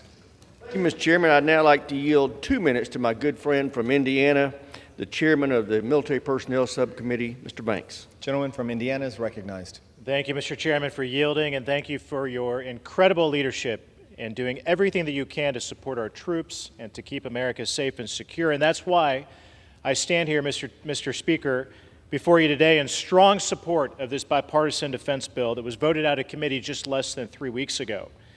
This bill includes member priorities focused on taking care of our service members and their families to ensure that they are prepared to carry out without distraction any mission that they are called upon to execute. The NDAA continues to support and improve the lives of those who sacrifice for our country on a daily basis by supporting a military basic pay raise of 5.2%, authorizing a budgetary change to reduce the 5% out-of-pocket housing cost for our service members, and excluding the housing allowance from household income for the purposes of eligibility for basic needs allowance. This bill authorizes the establishment of the Space National Guard and sets a new personnel management benchmark with the creation of an innovative personnel management system for the Space Force. The NDAA also formalizes policy that all military accessions, assignments, selections, or promotions must adhere to merit-based principles, and that none may be based on favoritism, nepotism, or quotas, and definitely not politics. Mr. Speaker, this is an outstanding bipartisan bill dedicated to our service members, their families, and retirees, and gives them the tools and support they need and deserve and have earned to execute our nation's security strategy. Thank you, Mr. Speaker. I yield back. Gentleman reserves. Gentleman from Washington is recognized. Thank you, Mr. Chair. I am now pleased to yield 3 minutes to the gentleman from New York, Mr. Ryan, who is the ranking member, or is the vice-ranking member of the full committee. Gentleman from New York is recognized. Thank you, Mr. Speaker, and I thank the gentleman for yielding. I rise in support of the NDAA as it was reported out of committee under the strong bipartisan leadership of Chairman Rogers and Ranking Member Smith. I proudly served 2 combat tours in Iraq and sadly and personally know the human cost of conflict. The landscape we face is as serious as ever, from a land war in Europe to the significant threats from China. And this body has a crucial decision in front of us, one that will have ramifications for my 2 young boys and for many generations of Americans to come. Will we choose to be patriots, continuing the 60-plus year precedent of coming together in a bipartisan manner as Americans to keep our nation safe? Or will we give in and give up, ceding the ground of our democracy to a small group of extremists willing to hijack our nation's security for their own narrow, selfish political gain? So many of the foundational challenges our military faces, from declining trust in the institution to significant recruiting challenges for all of our services, can and must be directly attributed to this introduction of inherently partisan, divisive rhetoric into what should be a sober and bipartisan discussion. If I hear one more colleague, especially one who never served a day in uniform, use the W word, which I won't use here on the floor, yet then struggle to define what the heck they even mean by it, I'm going to lose it. Every time I hear that, I think about the faces of our soldiers, sailors, airmen, Marines, and Guardians currently in harm's way as we speak.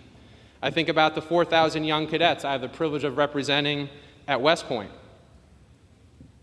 I've only been here a little less than a year, but in my time, I've never had a single military family, veteran, or service member ever bring up this issue.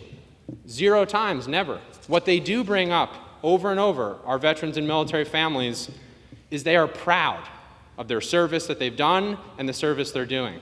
They're proud of our military today, they're proud of our work to make it better, and they're proud of our country. And it's our job to remind them here in Congress that we are proud of them and that we'll have their backs. Our men and women in uniform deserve that 5.2% pay raise. Our female service members deserve access to quality reproductive health care. Our diverse force, critical to solving diverse problems, deserves to be welcomed into our ranks.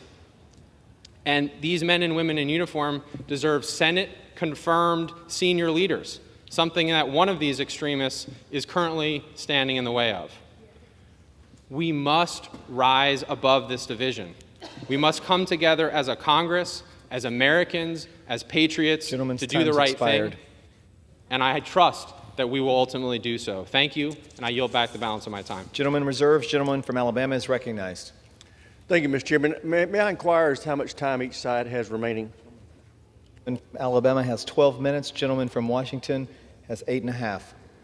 Thank you, Mr. Chairman. I'd now like to yield 1 minute to my friend and colleague from Texas, Mr. Jackson.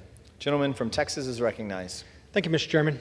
Mr. Speaker, the NDAA is one of the most important bills that comes before Congress. Not only does this NDAA ensure that we have the weapons systems and equipment our service members need, it makes a needed course correction to restore the military's focus to fighting and winning wars.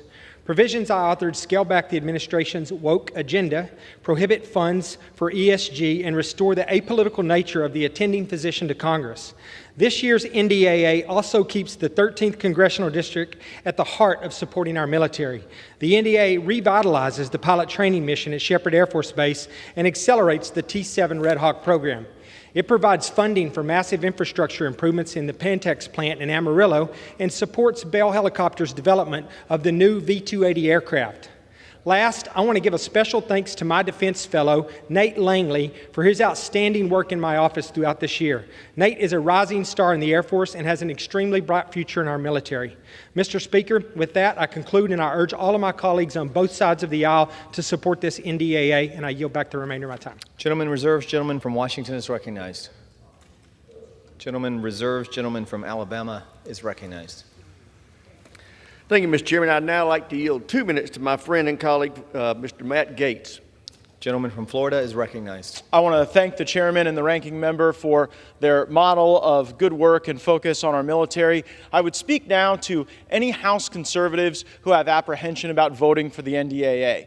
If you vote against this NDAA or the rule authorizing it, you are voting to continue critical race theory in our military. If you vote against the NDAA, you are voting for the continued embrace of DEI in the military. If you vote against the NDAA, you are voting to keep the Chief Diversity Officer at the Department of Defense, and you are voting to continue some of the strangest radical gender ideology that we have observed, whether it's the trans ambassadors or the drag shows intended for children that have been held on military bases.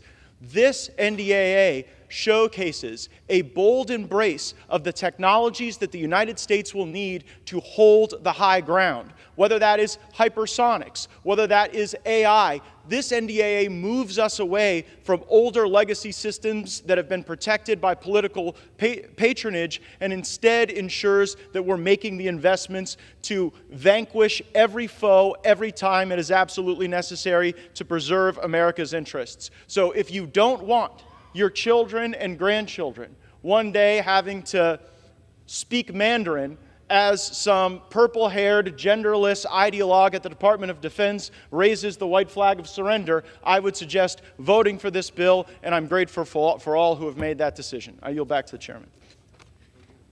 Gentleman from Washington is recognized. Continue to reserve. Thank you.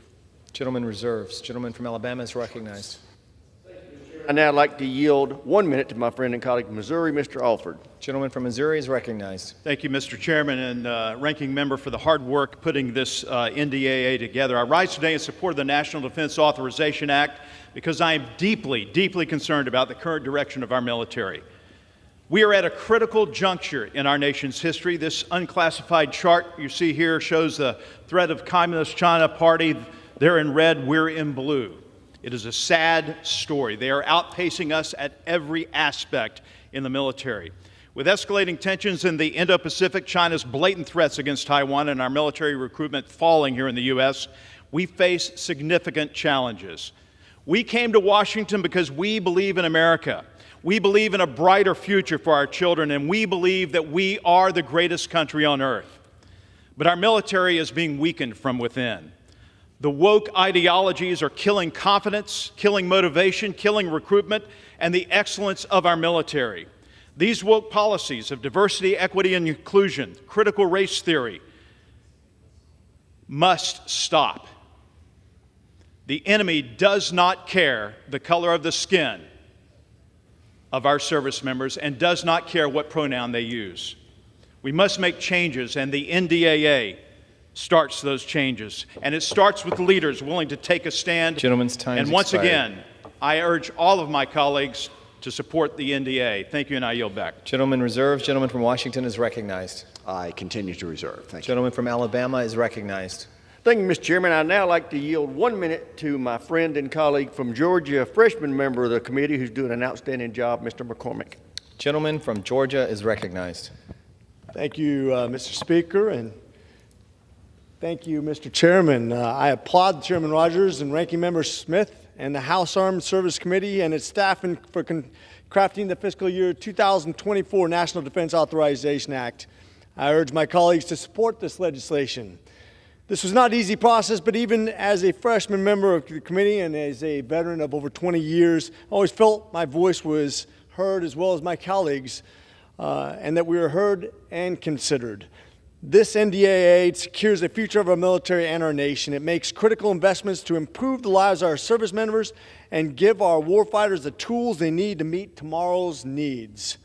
H.R. 2670 also combats another concerning trend which is on the mind of every American, particularly those who serve, the politicization of our military.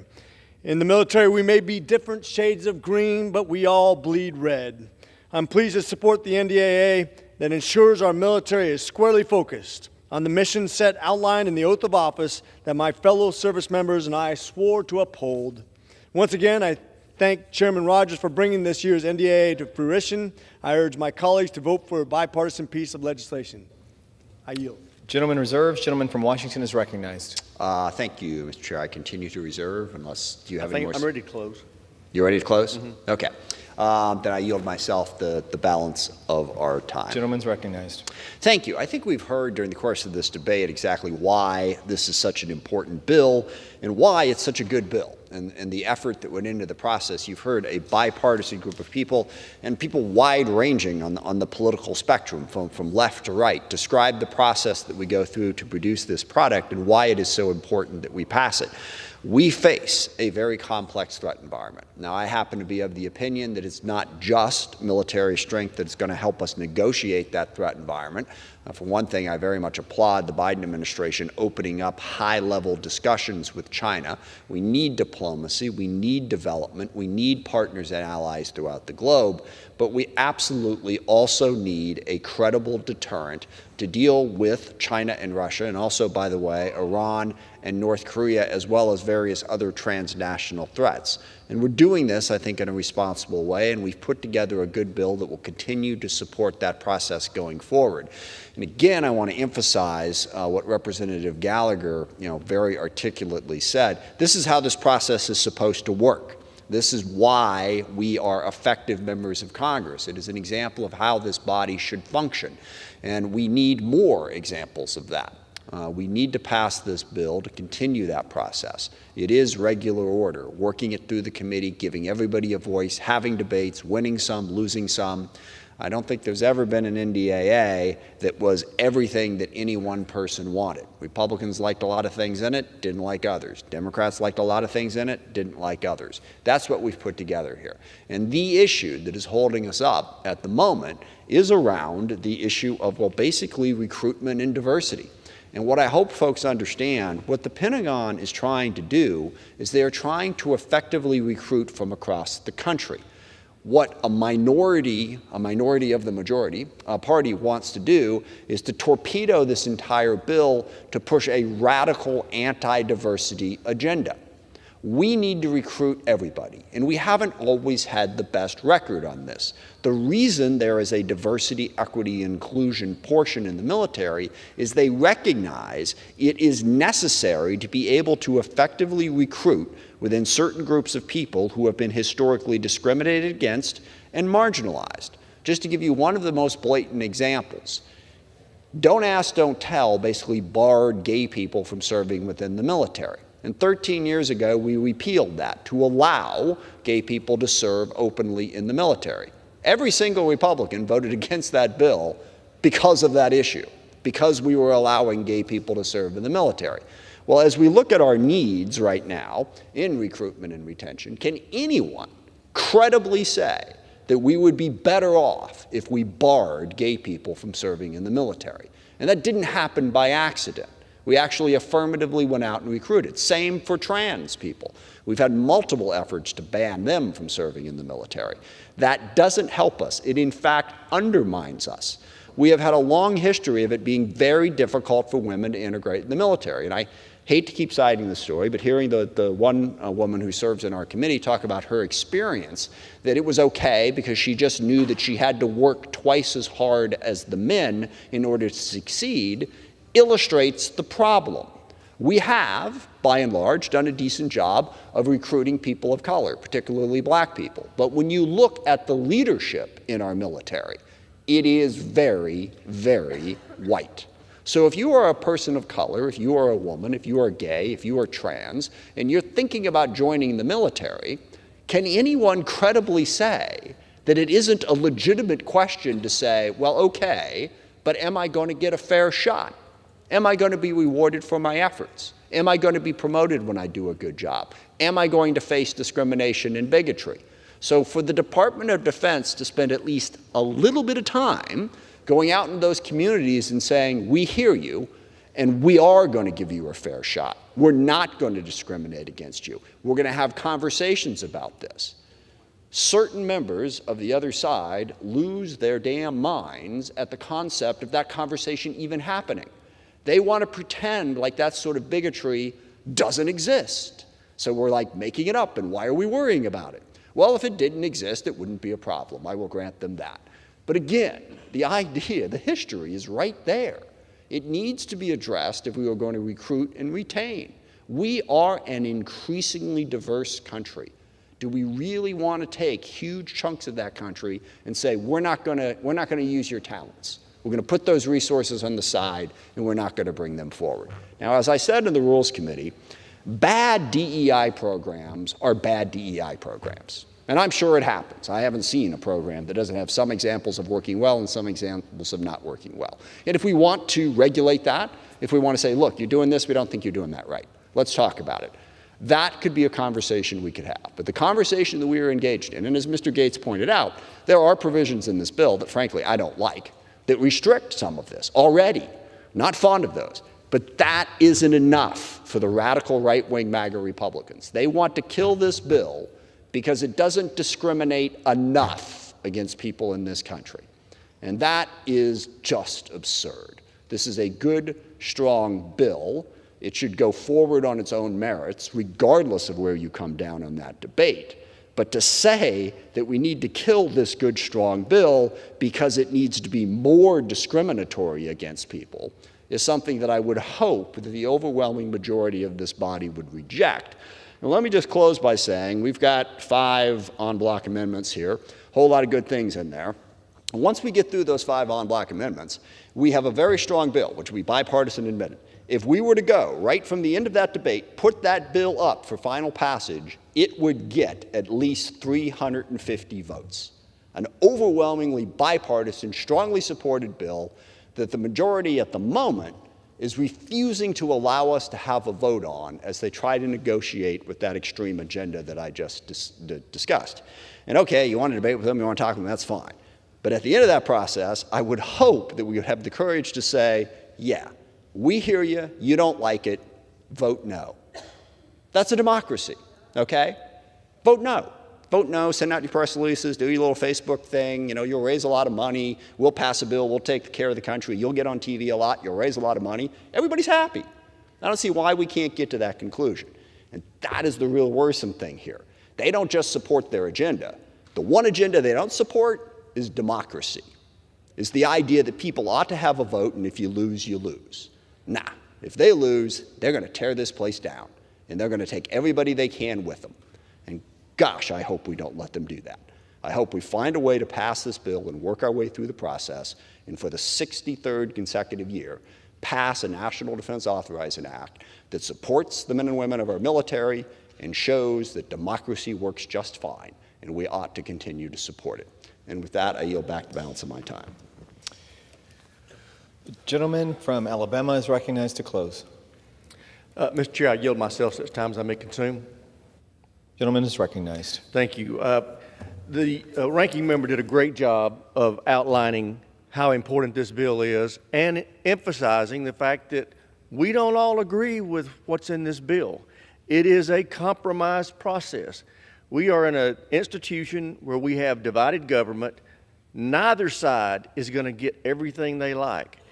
I represent a rural, very conservative district. If all I had to worry about was my perspective, this bill would look a lot different. But I'm not the only person that gets to say so. We have a history, and a very proud history in this body, of finding a way for 62 consecutive years to come together, no matter which party's in control of the White House, no matter which party's in control of the House or Senate, to find a way to put our men and women in uniform ahead of everything else and get a National Defense Authorization Bill passed. Our committee demonstrated once again this year with a 58-1 vote that priority is still the priority. I'm very proud of this bill. It is not everything I like. I hope that, in fact, once we finish this amendment process, it looks a lot like it does right now, because the ranking member is correct. If this bill were put on the floor for a vote today, it would get much more than 350 votes, in my opinion. So I'm proud of it. I do want to take a minute to thank our staff. I can't overstate how much work has gone into this process. As the ranking member mentioned, we had over 12 or 1,300 amendments filed in committee. We had, I believe, over 1,400 filed here for the floor. The staff has done an incredible job over recent months to get us to where we are. They continue to work in a great bipartisan fashion to advance this product. The Rules Committee has been very helpful to work with, and I appreciate all of these individuals and what they do for our country. This is a good bill. I urge members to vote for it, and with that, I yield back. All time for the general debate has expired. Pursuant to the rule, the bill shall be considered for amendment under the 5-minute rule. In lieu of the amendment in the nature of a substitute recommended by the Committee on Armed Services, printed in the bill, an amendment in the nature of a substitute consisting of the text of Rules Committee Print 118-10, modified by the amendment printed in Part A of House Report 118-141, is adopted. The bill, as amended, shall be considered as an original bill for the purpose of further amendment under the 5-minute rule and shall be considered as read. No further amendment of the bill as amended shall be in order except those printed in Part B of House Report 118-141 and amendments in block described in Section 3 of House Resolution 582. Pursuant to Section 5 of House Resolution 582, it shall not be in order to consider amendment number 60 printed in Part B of House Report 118-141. Each further amendment printed in Part B of the report shall be considered only in the order printed in the report, may be offered only by a member designated in the report, shall be considered as read, shall be debatable for the time specified in the report, equally divided and controlled by the proponent and an opponent, shall not be subject to amendment, and shall not be subject to a demand for division of the question. It shall be in order at any time for the chair of the Committee on Armed Services or his designee to offer amendments in block consisting of amendments printed in Part B of the report not earlier disposed of. Amendments in block shall be considered as read, shall be debatable for 40 minutes, equally divided and controlled by the chair and ranking minority member of the Committee on Armed Services or their designees, shall not be subject to amendment, and shall not be subject to a demand or division of the question, for division of the question. For what purpose does the gentleman from Alabama seek recognition? Mr. Chairman, pursuant to H.Res. 582, I offer amendments in block. The clerk will designate the amendments in block. On block number 1, consisting of amendments numbered 1, 2, 3, 4, 5, 6, 7, 8, 9, 10, 11, 12, 13, 14, 15, 16, 17, 18, 19, 20, 21, 22, 23, 24, 25, 26, 27, 28, 29, 30, 31, 32, 33, 34, 35, 36, 37, 38, 39, 40, 41, 42, 43, 44, 45, 46, 47, 48, 49, 50, 51, 52, 53, 54, 55, and 56, printed in Part B of House Report number 118-141, offered by Mr. Rogers of Alabama. Pursuant to House Resolution 582, the gentleman from Alabama, Mr. Rogers, and the gentleman from Washington Mr. Smith. Each will control 20 minutes. The chair recognizes the gentleman from Alabama. Mr. Chairman, I reserve. Gentleman from Alabama reserves. Chair recognizes the Thank you, gentleman. Chairman. We don't have any speakers. I'm very pleased to dispose of this quickly. If you'd like, I would just say I think it is an outstanding amendment, and we ought to vote for it. Speakers that aren't here, so I'm ready to move on too. I appreciate the ranking member. He has done a great job. He's been a great partner in this process, and I can't overstate how highly I think of him. And with that, Mr. Chairman, I encourage my colleagues to support the en bloc package and yield back the balance of my time. The question is on the amendments in block offered by the gentleman from Alabama. Those in favor say aye. Those opposed say no. In the opinion of the chair, the ayes have it. The en bloc amendments are agreed to. For what purpose does the gentleman from Alabama seek recognition? Mr. Chairman, pursuant to H-Res 582, I offer amendments en bloc.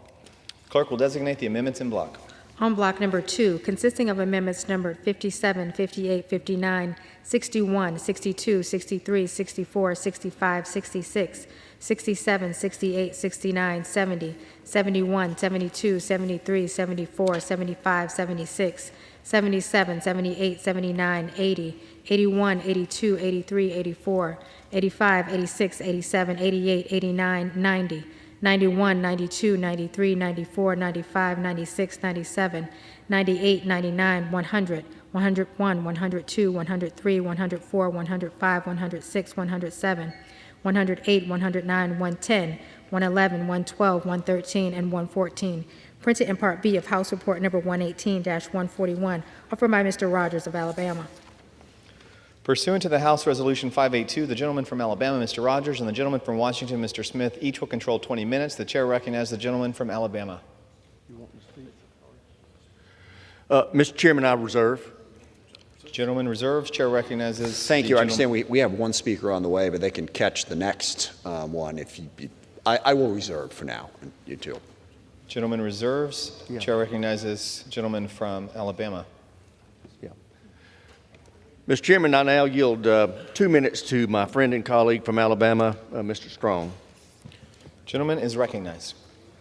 Mr. Speaker, the NDAA is laser focused on one thing: national security. It shuts down woke programs and protects America's men and women in uniform. Since 2021, the DOD has spent $47 million per year to store and secure unused southern border wall construction material. It's shameful to waste over $300 million just to prove a point. This spring, I went to the border and saw miles worth of border wall material rusting on the ground. During the NDAA markup, I championed a provision that directs the Secretary of Defense to submit a plan to use, transfer, or donate unused border wall material to border states. My amendment, number 1495, expedites the plan's due date, and mandates its execution. This saves taxpayer funds and keeps the DOD on mission. I'm proud to have worked with this effort with SASC Ranking Member Roger Wicker, and I thank HASC Chairman Mike Rogers for his support. Together, we will make sure the DOD spends its money wisely and provides for its service members and installations like Redstone Arsenal in North Alabama and Huntsville, Alabama. Mr. Speaker, I yield back. From Alabama reserves, gentleman from Washington is recognized. Thank you, Mr. Chair. I would inquire, do you have more speakers? Okay, I will continue to reserve. Gentleman reserves, gentleman from Alabama is recognized. Thank you, Mr. Chairman. I'd now like to yield 2 minutes to my friend and colleague from Arkansas, Mr. Hill. Gentleman from Arkansas is recognized for 2 minutes. Well, I thank the chairman of the committee and the ranking member for their strong work in crafting this National Defense Authorization Bill. I'm always proud to support the defense of this nation and the airmen and women at Little Rock Air Force Base and the members of the Arkansas National Guard. This legislation comes at an important time and protects us and our allied interests from a rapidly expanding China and from increasing Iranian and Russian influence in the Middle East.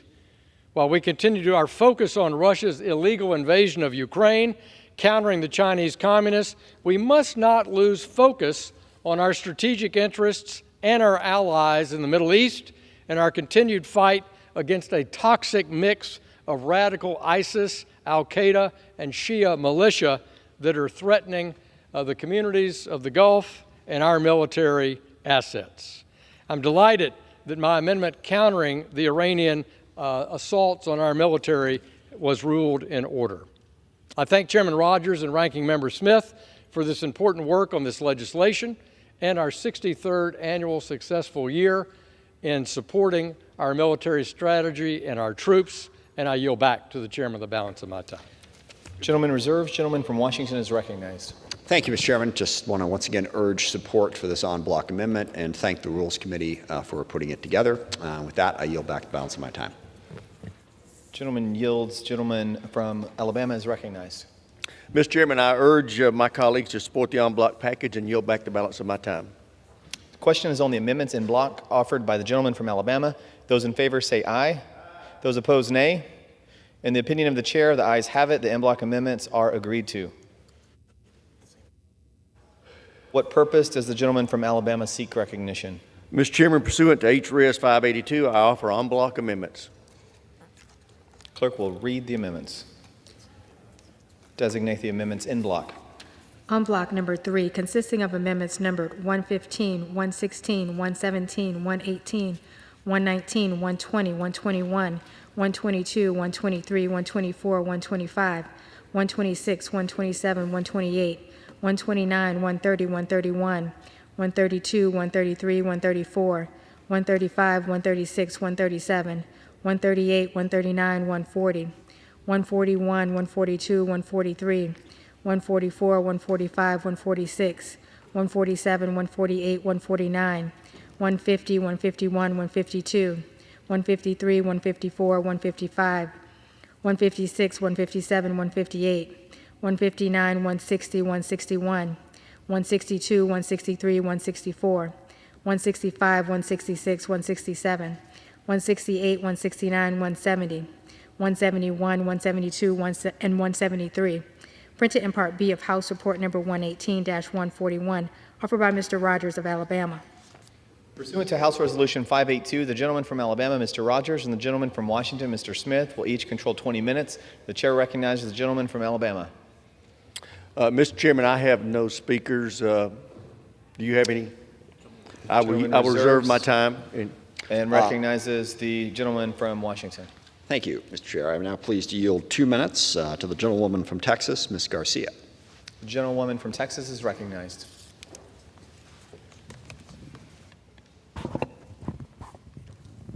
This looks slower than usual. Thank you, Mr. Speaker, and thank you to my colleague and friend and to all the members of the Armed Services Committee for allowing me to encourage my colleagues to support Amendments 723 and 731 of the NDAA. Amendment 723 offers whistleblower protections in investigations considering evidence. We certainly want to protect those who are courageous enough to come forward, including preventing undue, adverse, and retaliatory personnel actions by their employers within DOD. Amendment 731 is a bereavement for all amendment. This common sense, plain and simple amendment will add the definition of family members in bereavement policies to include non-biological family members such as foster and adopted children. Again, this is common sense and goes to just keeping families together at a very time of need. We do not want families in a situation where they lost a loved one and they're not allowed to leave because they're not a blood child. It is my hope that my colleagues support both amendments that afford our service members and civilians the same protections and rights that we would want in their positions. Thank you, Mr. Speaker, and I yield back. Gentleman reserves. Gentleman from Alabama is recognized. I have no additional speakers. Does the ranking member? Gentleman reserves. Gentleman from Washington. Thank you, Mr. Chairman. I have no additional speakers either, so once again, I'll urge support for the en bloc amendment and yield back the balance of my time. Gentleman reserves. Gentleman yields back. Gentleman from Alabama is recognized. Likewise, Mr. Chairman, I urge my colleagues to vote for the en bloc amendments, and I yield back the balance of my time. The question is on the amendments in block offered by the gentleman from Alabama. Those in favor say aye. Those opposed, no. In the opinion of the chair, the ayes have it. The en bloc amendments are agreed to. For what purpose does the gentleman from Alabama seek recognition? Mr. Chairman, pursuant to H.Res. 582, I offer amendments in block. The clerk will designate the amendments in block.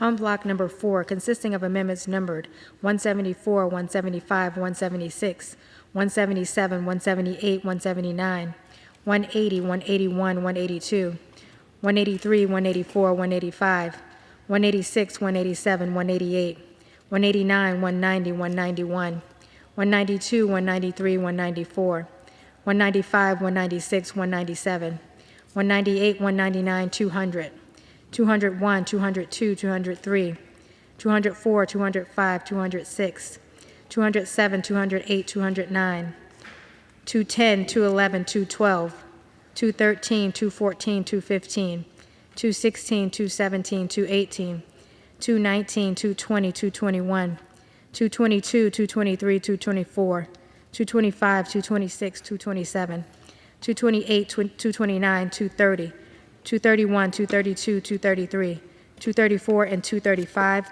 printed in Part B of House Report Number 118-141, offered by Mr. Rogers of Alabama. Pursuant to House Resolution 582, the gentleman from Alabama, Mr. Rogers, and the gentleman from Washington, Mr. Smith, each will control 20 minutes. The chair recognizes the gentleman from Alabama. Mr. Chairman, I have no speakers, so I will just encourage my colleagues to support the en bloc package, and I yield the balance of my time. Gentleman yields back. The gentleman from Washington is recognized. Thank you, Mr. Chair. I too have no speakers, so urge adoption of the en bloc amendment and yield back the balance of my time. Gentleman yields back. The question is on the amendments in block offered by the gentleman from Alabama. Those in favor say aye. Those opposed, no. In the opinion of the chair, the ayes have it. The en bloc amendments are agreed to. For what purpose does the gentleman from Alabama seek recognition? Mr. Chairman, pursuant to H.Res. 582, I have amendments en bloc. The clerk will designate the amendments in block. On block number 5, consisting of amendments numbered 236, 237, 238, 239, 240, 241, 242, 243, 244, 245, 246, 247, 248, 249, 250, 251, 252, 253, 254, 255, 256, 257, 258, 259, 260, 261, 262, 263, 264, 265, 266, 267, 268, 269, 270, 271, 272, 273, 274, 275, 276, 277, 278, 279, 280, 281, 282, 283, 284, 285, 286, 287, 288, 289, and 290, printed in Part B of House Report Number 118-141, offered by Mr. Rogers of Alabama. Pursuant to House Resolution 582, the gentleman from Alabama, Mr. Rogers, and the gentleman from Washington, Mr. Smith, each will control 20 minutes. The chair recognizes the gentleman from Alabama. Thank you, Mr. Chairman. At this time, I'd like to yield 1 minute to my friend and colleague from Alabama, outstanding member of the Armed Services Committee, Mr. Strong. The gentleman from Alabama is recognized.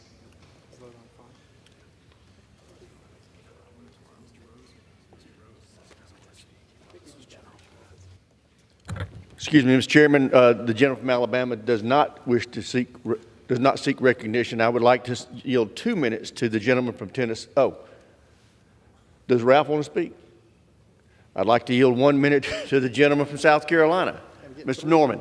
The gentleman from South Carolina is recognized. Thank you so much. It's an honor to be here. I rise, Mr. Speaker, to honor one of the greatest heroes our country has ever seen in combat, Major James Capers from Lee County, South Carolina. Many may not know the story of Major Capers, but his heroic actions during the Vietnam War led him to become the first black Marine officer nominated for the Medal of Honor, where he ultimately received the Silver Star. He is not only a hero because of his service in the Marine Corps, but also his unwavering service in the Special Operations community. Born in Bishopville, South Carolina during the era of Jim Crow, Major Capers willingly enlisted in the military to serve a nation that did not always have his best interests at heart. That in itself is heroism. After his enlistment, Major Capers soon was selected to join the elite Recon Marine Unit, where he excelled. He became the first African American to get a battlefield commission in the Marine Corps Force Recon and was promoted from Staff Sergeant to Second Lieutenant, giving him control over the unit. He is a natural leader. He is a father figure to Team Broad-Minded, which is a specialized group of Special Recon Marines. Capers and Team Broad-Minded were routinely selected to go to the most dangerous and clandestine missions in Vietnam. Serving in 5 major campaigns in Vietnam, Major Capers' missions included a POW rescue ordered by President Johnson, an amphibious assaults in the DMC, recovery of a B-57 rumored to have nuclear bombs, and a search and destroy parole in Footlock. Team Broad-Minded conducted these covert missions and countless more, many of which nearly took the life of Major Capers. In the fall of 1967, still recovering from combat injuries, Major Capers was selected to represent the United States Marines in a national recruiting campaign. A trailblazer for African Americans in the Marine Corps, Major Capers' image, his picture, became the Marine Corps' most popular recruiting campaign. Sadly, Mr. Capers lost his wife and son to cancer, both of whom are buried in Arlington National Cemetery. He still regularly receives visits from his fellow soldiers and other young Marines and has served as a mentor for decades in the Marine Special Forces community. Major Capers, he's soft-spoken. His recommendations offer an inspiring view of heroism and self-sacrifice. He was nominated for the Medal of Honor. He has been awarded the Silver Star, 2 Bronze Stars, and 3 Purple Hearts. Major Capers exemplifies what it truly means to be a hero. It's not the medals, but someone who stares adversity in its face and is willing to sacrifice his own life for those of himself and the brothers next to him. It is my hope that every person of future generations can see and hear the story and be willing to do what he has done, which is to be a hero. For these reasons, I have offered 2 amendments in this NDAA. The first would authorize the President to award Major James Capers, Jr. the Medal of Honor for his acts of valor as a member of the Marine Corps during the Vietnam War. And finally, the second amendment would establish that in its sense of Congress, that the Secretary of Navy shall name a vessel of the United States Navy the USS Major James Capers, Jr. It is my honor and privilege to recognize a true American hero, Major James Capers. I yield back. Gentleman reserves. The gentleman from Washington is recognized. I reserve. Gentleman reserves. Gentleman from Alabama is recognized. Thank you, Mr. Chairman. I'd now like to yield 1 minute to my friend from Tennessee, Mr. John Rose. Gentleman from Tennessee is recognized for 2 minutes. Mr. Chair, I rise in support of my 3 amendments to the fiscal year 2024 NDAA that are included in en bloc number 4. My first amendment adds as a sense of Congress that the MQ-9 Reaper drone should be utilized to the greatest extent possible in the Indo-Pacific. I am proud to represent the 118th Wing of the Tennessee National Guard, which operates the MQ-9. With investments, the MQ-9 drone has the potential to provide many more years of service to this country. My second amendment highlights the importance of our service branches coordinating as closely as possible in the Indo-Pacific in order to meet the challenges of the region. And finally, my last amendment in en bloc 4 would prohibit the Department of Defense's Office of Strategic Capital from investing or facilitating investments in Chinese-owned firms. I urge my colleagues to join me in supporting my amendments. And then, Mr. Chair, I also rise in support of Amendment 71, submitted by Representative Byron Donalds of Florida. Amendment 71 incorporates the text of H.R. 1009, the National Strategy to Utilize Microreactors for Natural Disaster Response Efforts Act.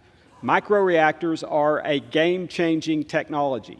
These relatively small nuclear reactors have the potential to provide clean energy in a variety of circumstances. One possibility is to utilize microreactors to replace diesel generators during natural disaster response efforts. Amendment 71 directs the President to develop a national strategy to utilize microreactors to assist with the national disaster response efforts. Replacing diesel generators with clean microreactors during disaster response efforts will be much better for the environment, and I hope that by passing this amendment, we will be closer to that goal. I urge members to support these amendments and greater investment in microreactor technology, and I urge adoption of this amendment. With that, I yield back. Gentleman reserves. Gentleman from Washington is recognized. Thank you, Mr. Chairman. I'm now pleased to yield 2 minutes to the gentlewoman from Ohio, Ms. Capter. The gentlelady from Ohio is recognized. Thank you, Mr. Chairman, Mr. Speaker. In proposing the last service member standing medal, I have the privilege and responsibility to share the story of the late, great American soldier, Sergeant John Eade of Toledo, Ohio.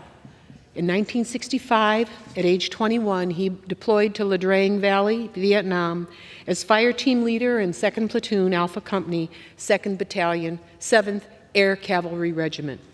On November 14th, the single deadliest day for American forces of the war, Sergeant Eade and his team became pinned down by the Viet Cong due to terrible intelligence.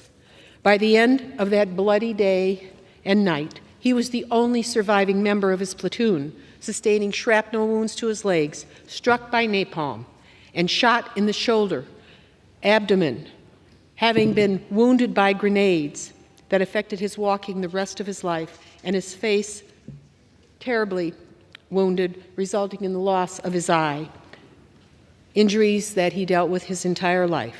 But he refused to withdraw, repeatedly exposing himself to the onslaught to hold the southwestern flank.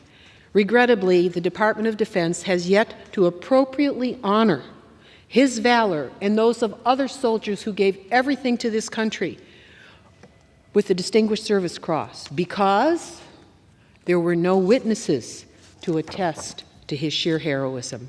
I urge my colleagues to support a last service member standing medal that would recognize not just Sergeant Eade, but all other of America's greatest soldiers who continue to fight for their country against enemy forces, even as every one of their squad mates gave their lives.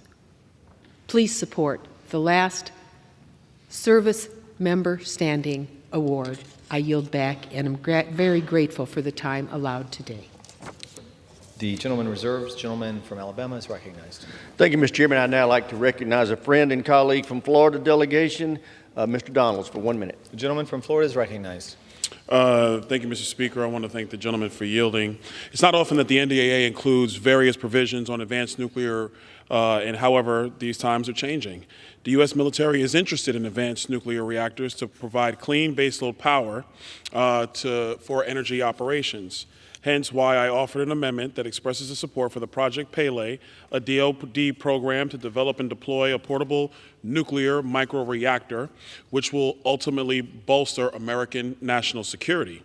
Additionally, one of my amendments calls for the development of a strategy to deploy microreactors for natural disaster response. Representing Florida's 19th district that was hit by Hurricane Ian, we do know that devastation can occur when you need to access power quickly. These microreactors can help areas do that.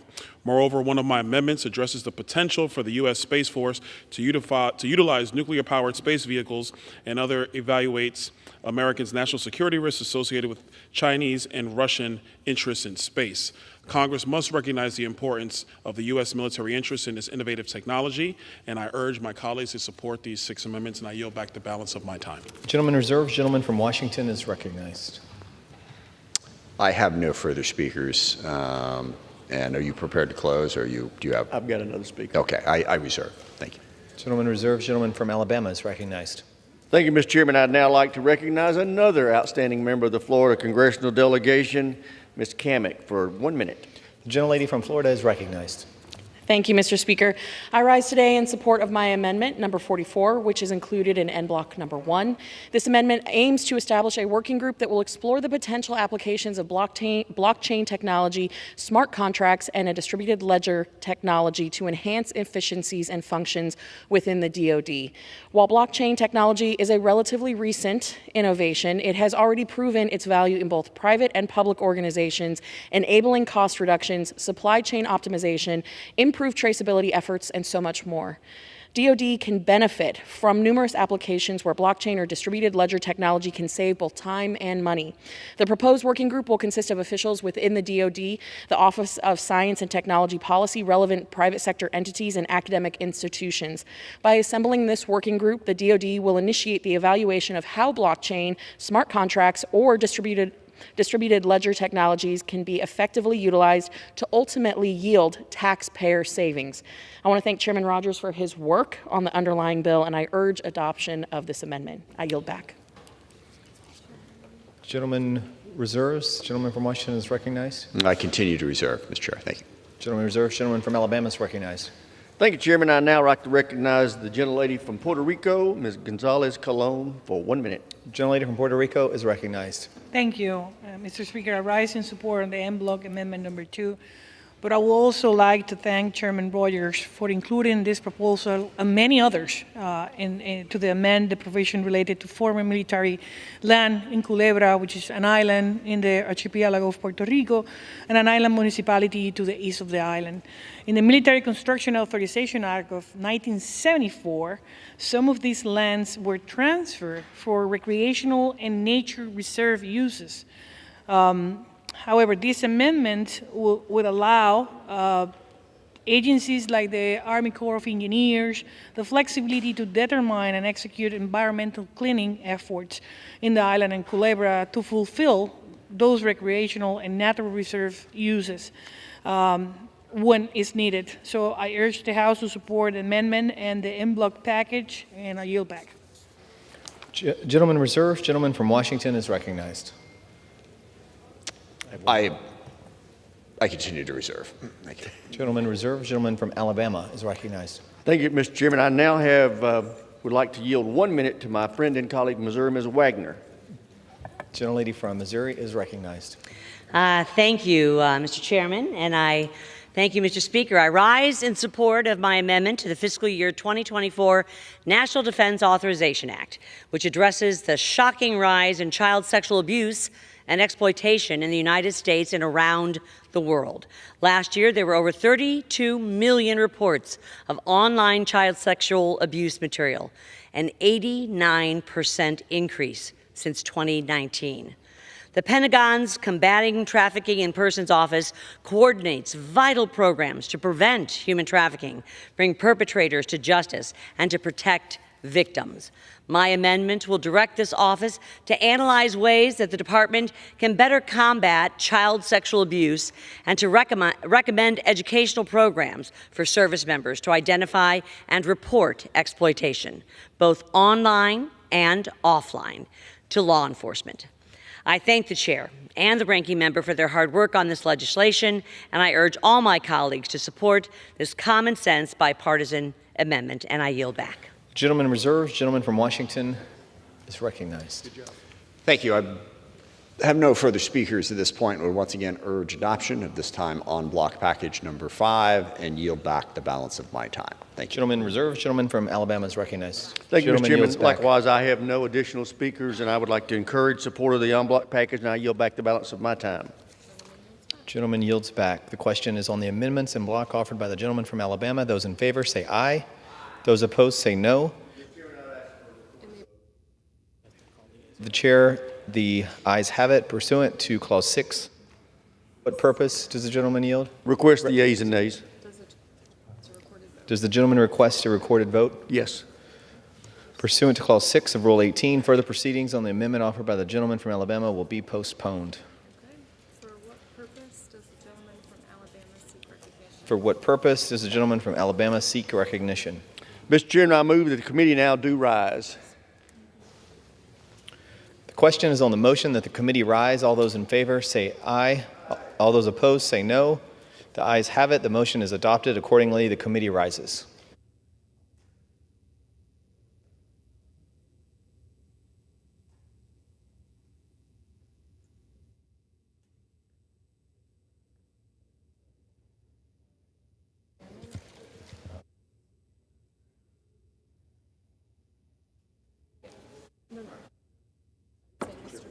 Mr. Chairman, The Committee of the Whole House on the State of the Union, having had under consideration H.R. 2670, directs me to report that it has come to no resolution thereon.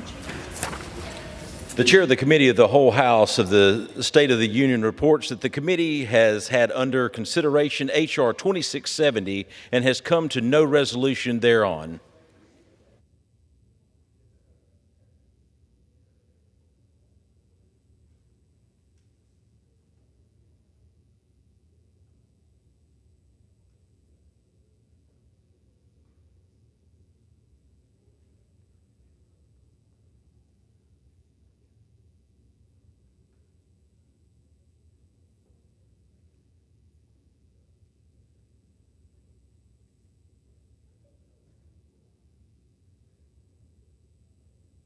The chair will now entertain requests for 1-minute speeches. What purpose does the gentlewoman from Illinois seek recognition? I ask for unanimous consent to address the House for 1 minute. Without objection, the gentlewoman is recognized for 1 minute. Priests and pastors have guided our troops through the darkest days of our toughest battles, and it's imperative that Congress continues to support and defend religious liberty of our brave servicemen and women. This year on Easter weekend, the Biden administration kicked Catholic priests out of Walter Reed National Military Medical Center through a cease and desist order. In response to this attack on our service members and their religious liberty rights, I had the honor of leading my colleagues in the House in sending a letter to Biden's Department of Defense demanding answers and accountability. The Defense Department claims that they are looking into why pastoral care was removed from Walter Reed during Holy Week, but Congress must demand that they correct this wrongdoing to ensure that this never happens again. We must safeguard religious liberty for our troops by ensuring pastoral care at Department of Defense medical facilities. Thank you, and I yield back. For what purpose does the gentleman from New Jersey seek recognition? Ask unanimous consent to address the House for 1 minute. Without Advise and extend my remarks. Without objection, the gentleman is recognized for 1 minute.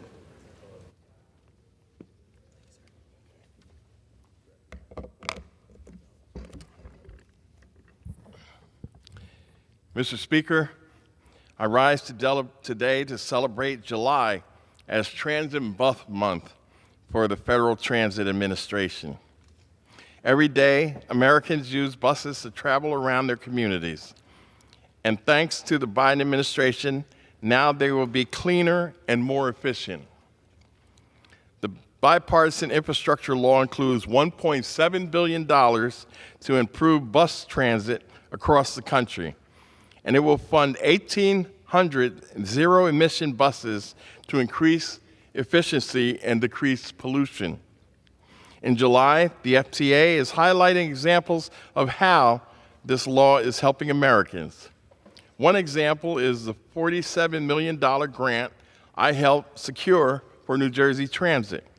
This grant will install charging equipment for electric buses and modernize the Hilton Bus Garage in Maplewood, New Jersey.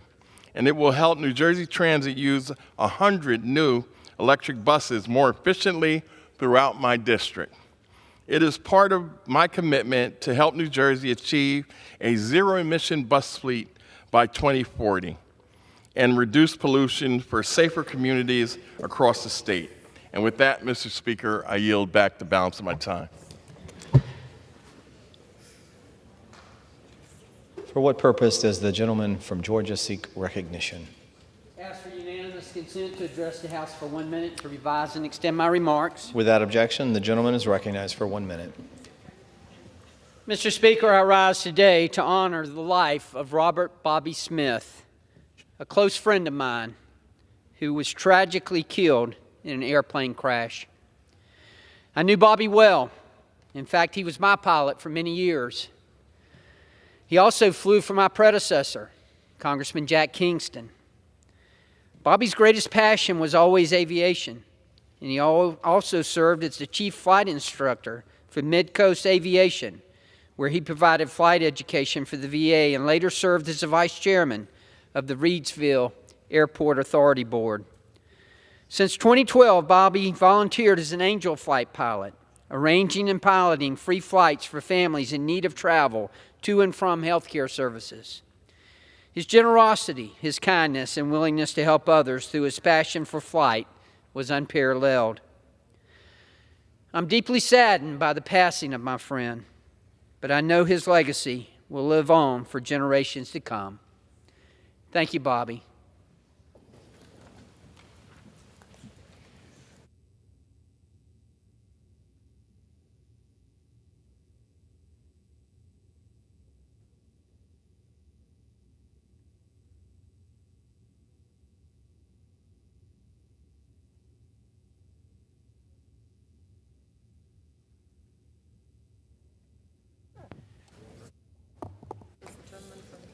For what purpose does the gentleman from Georgia seek recognition?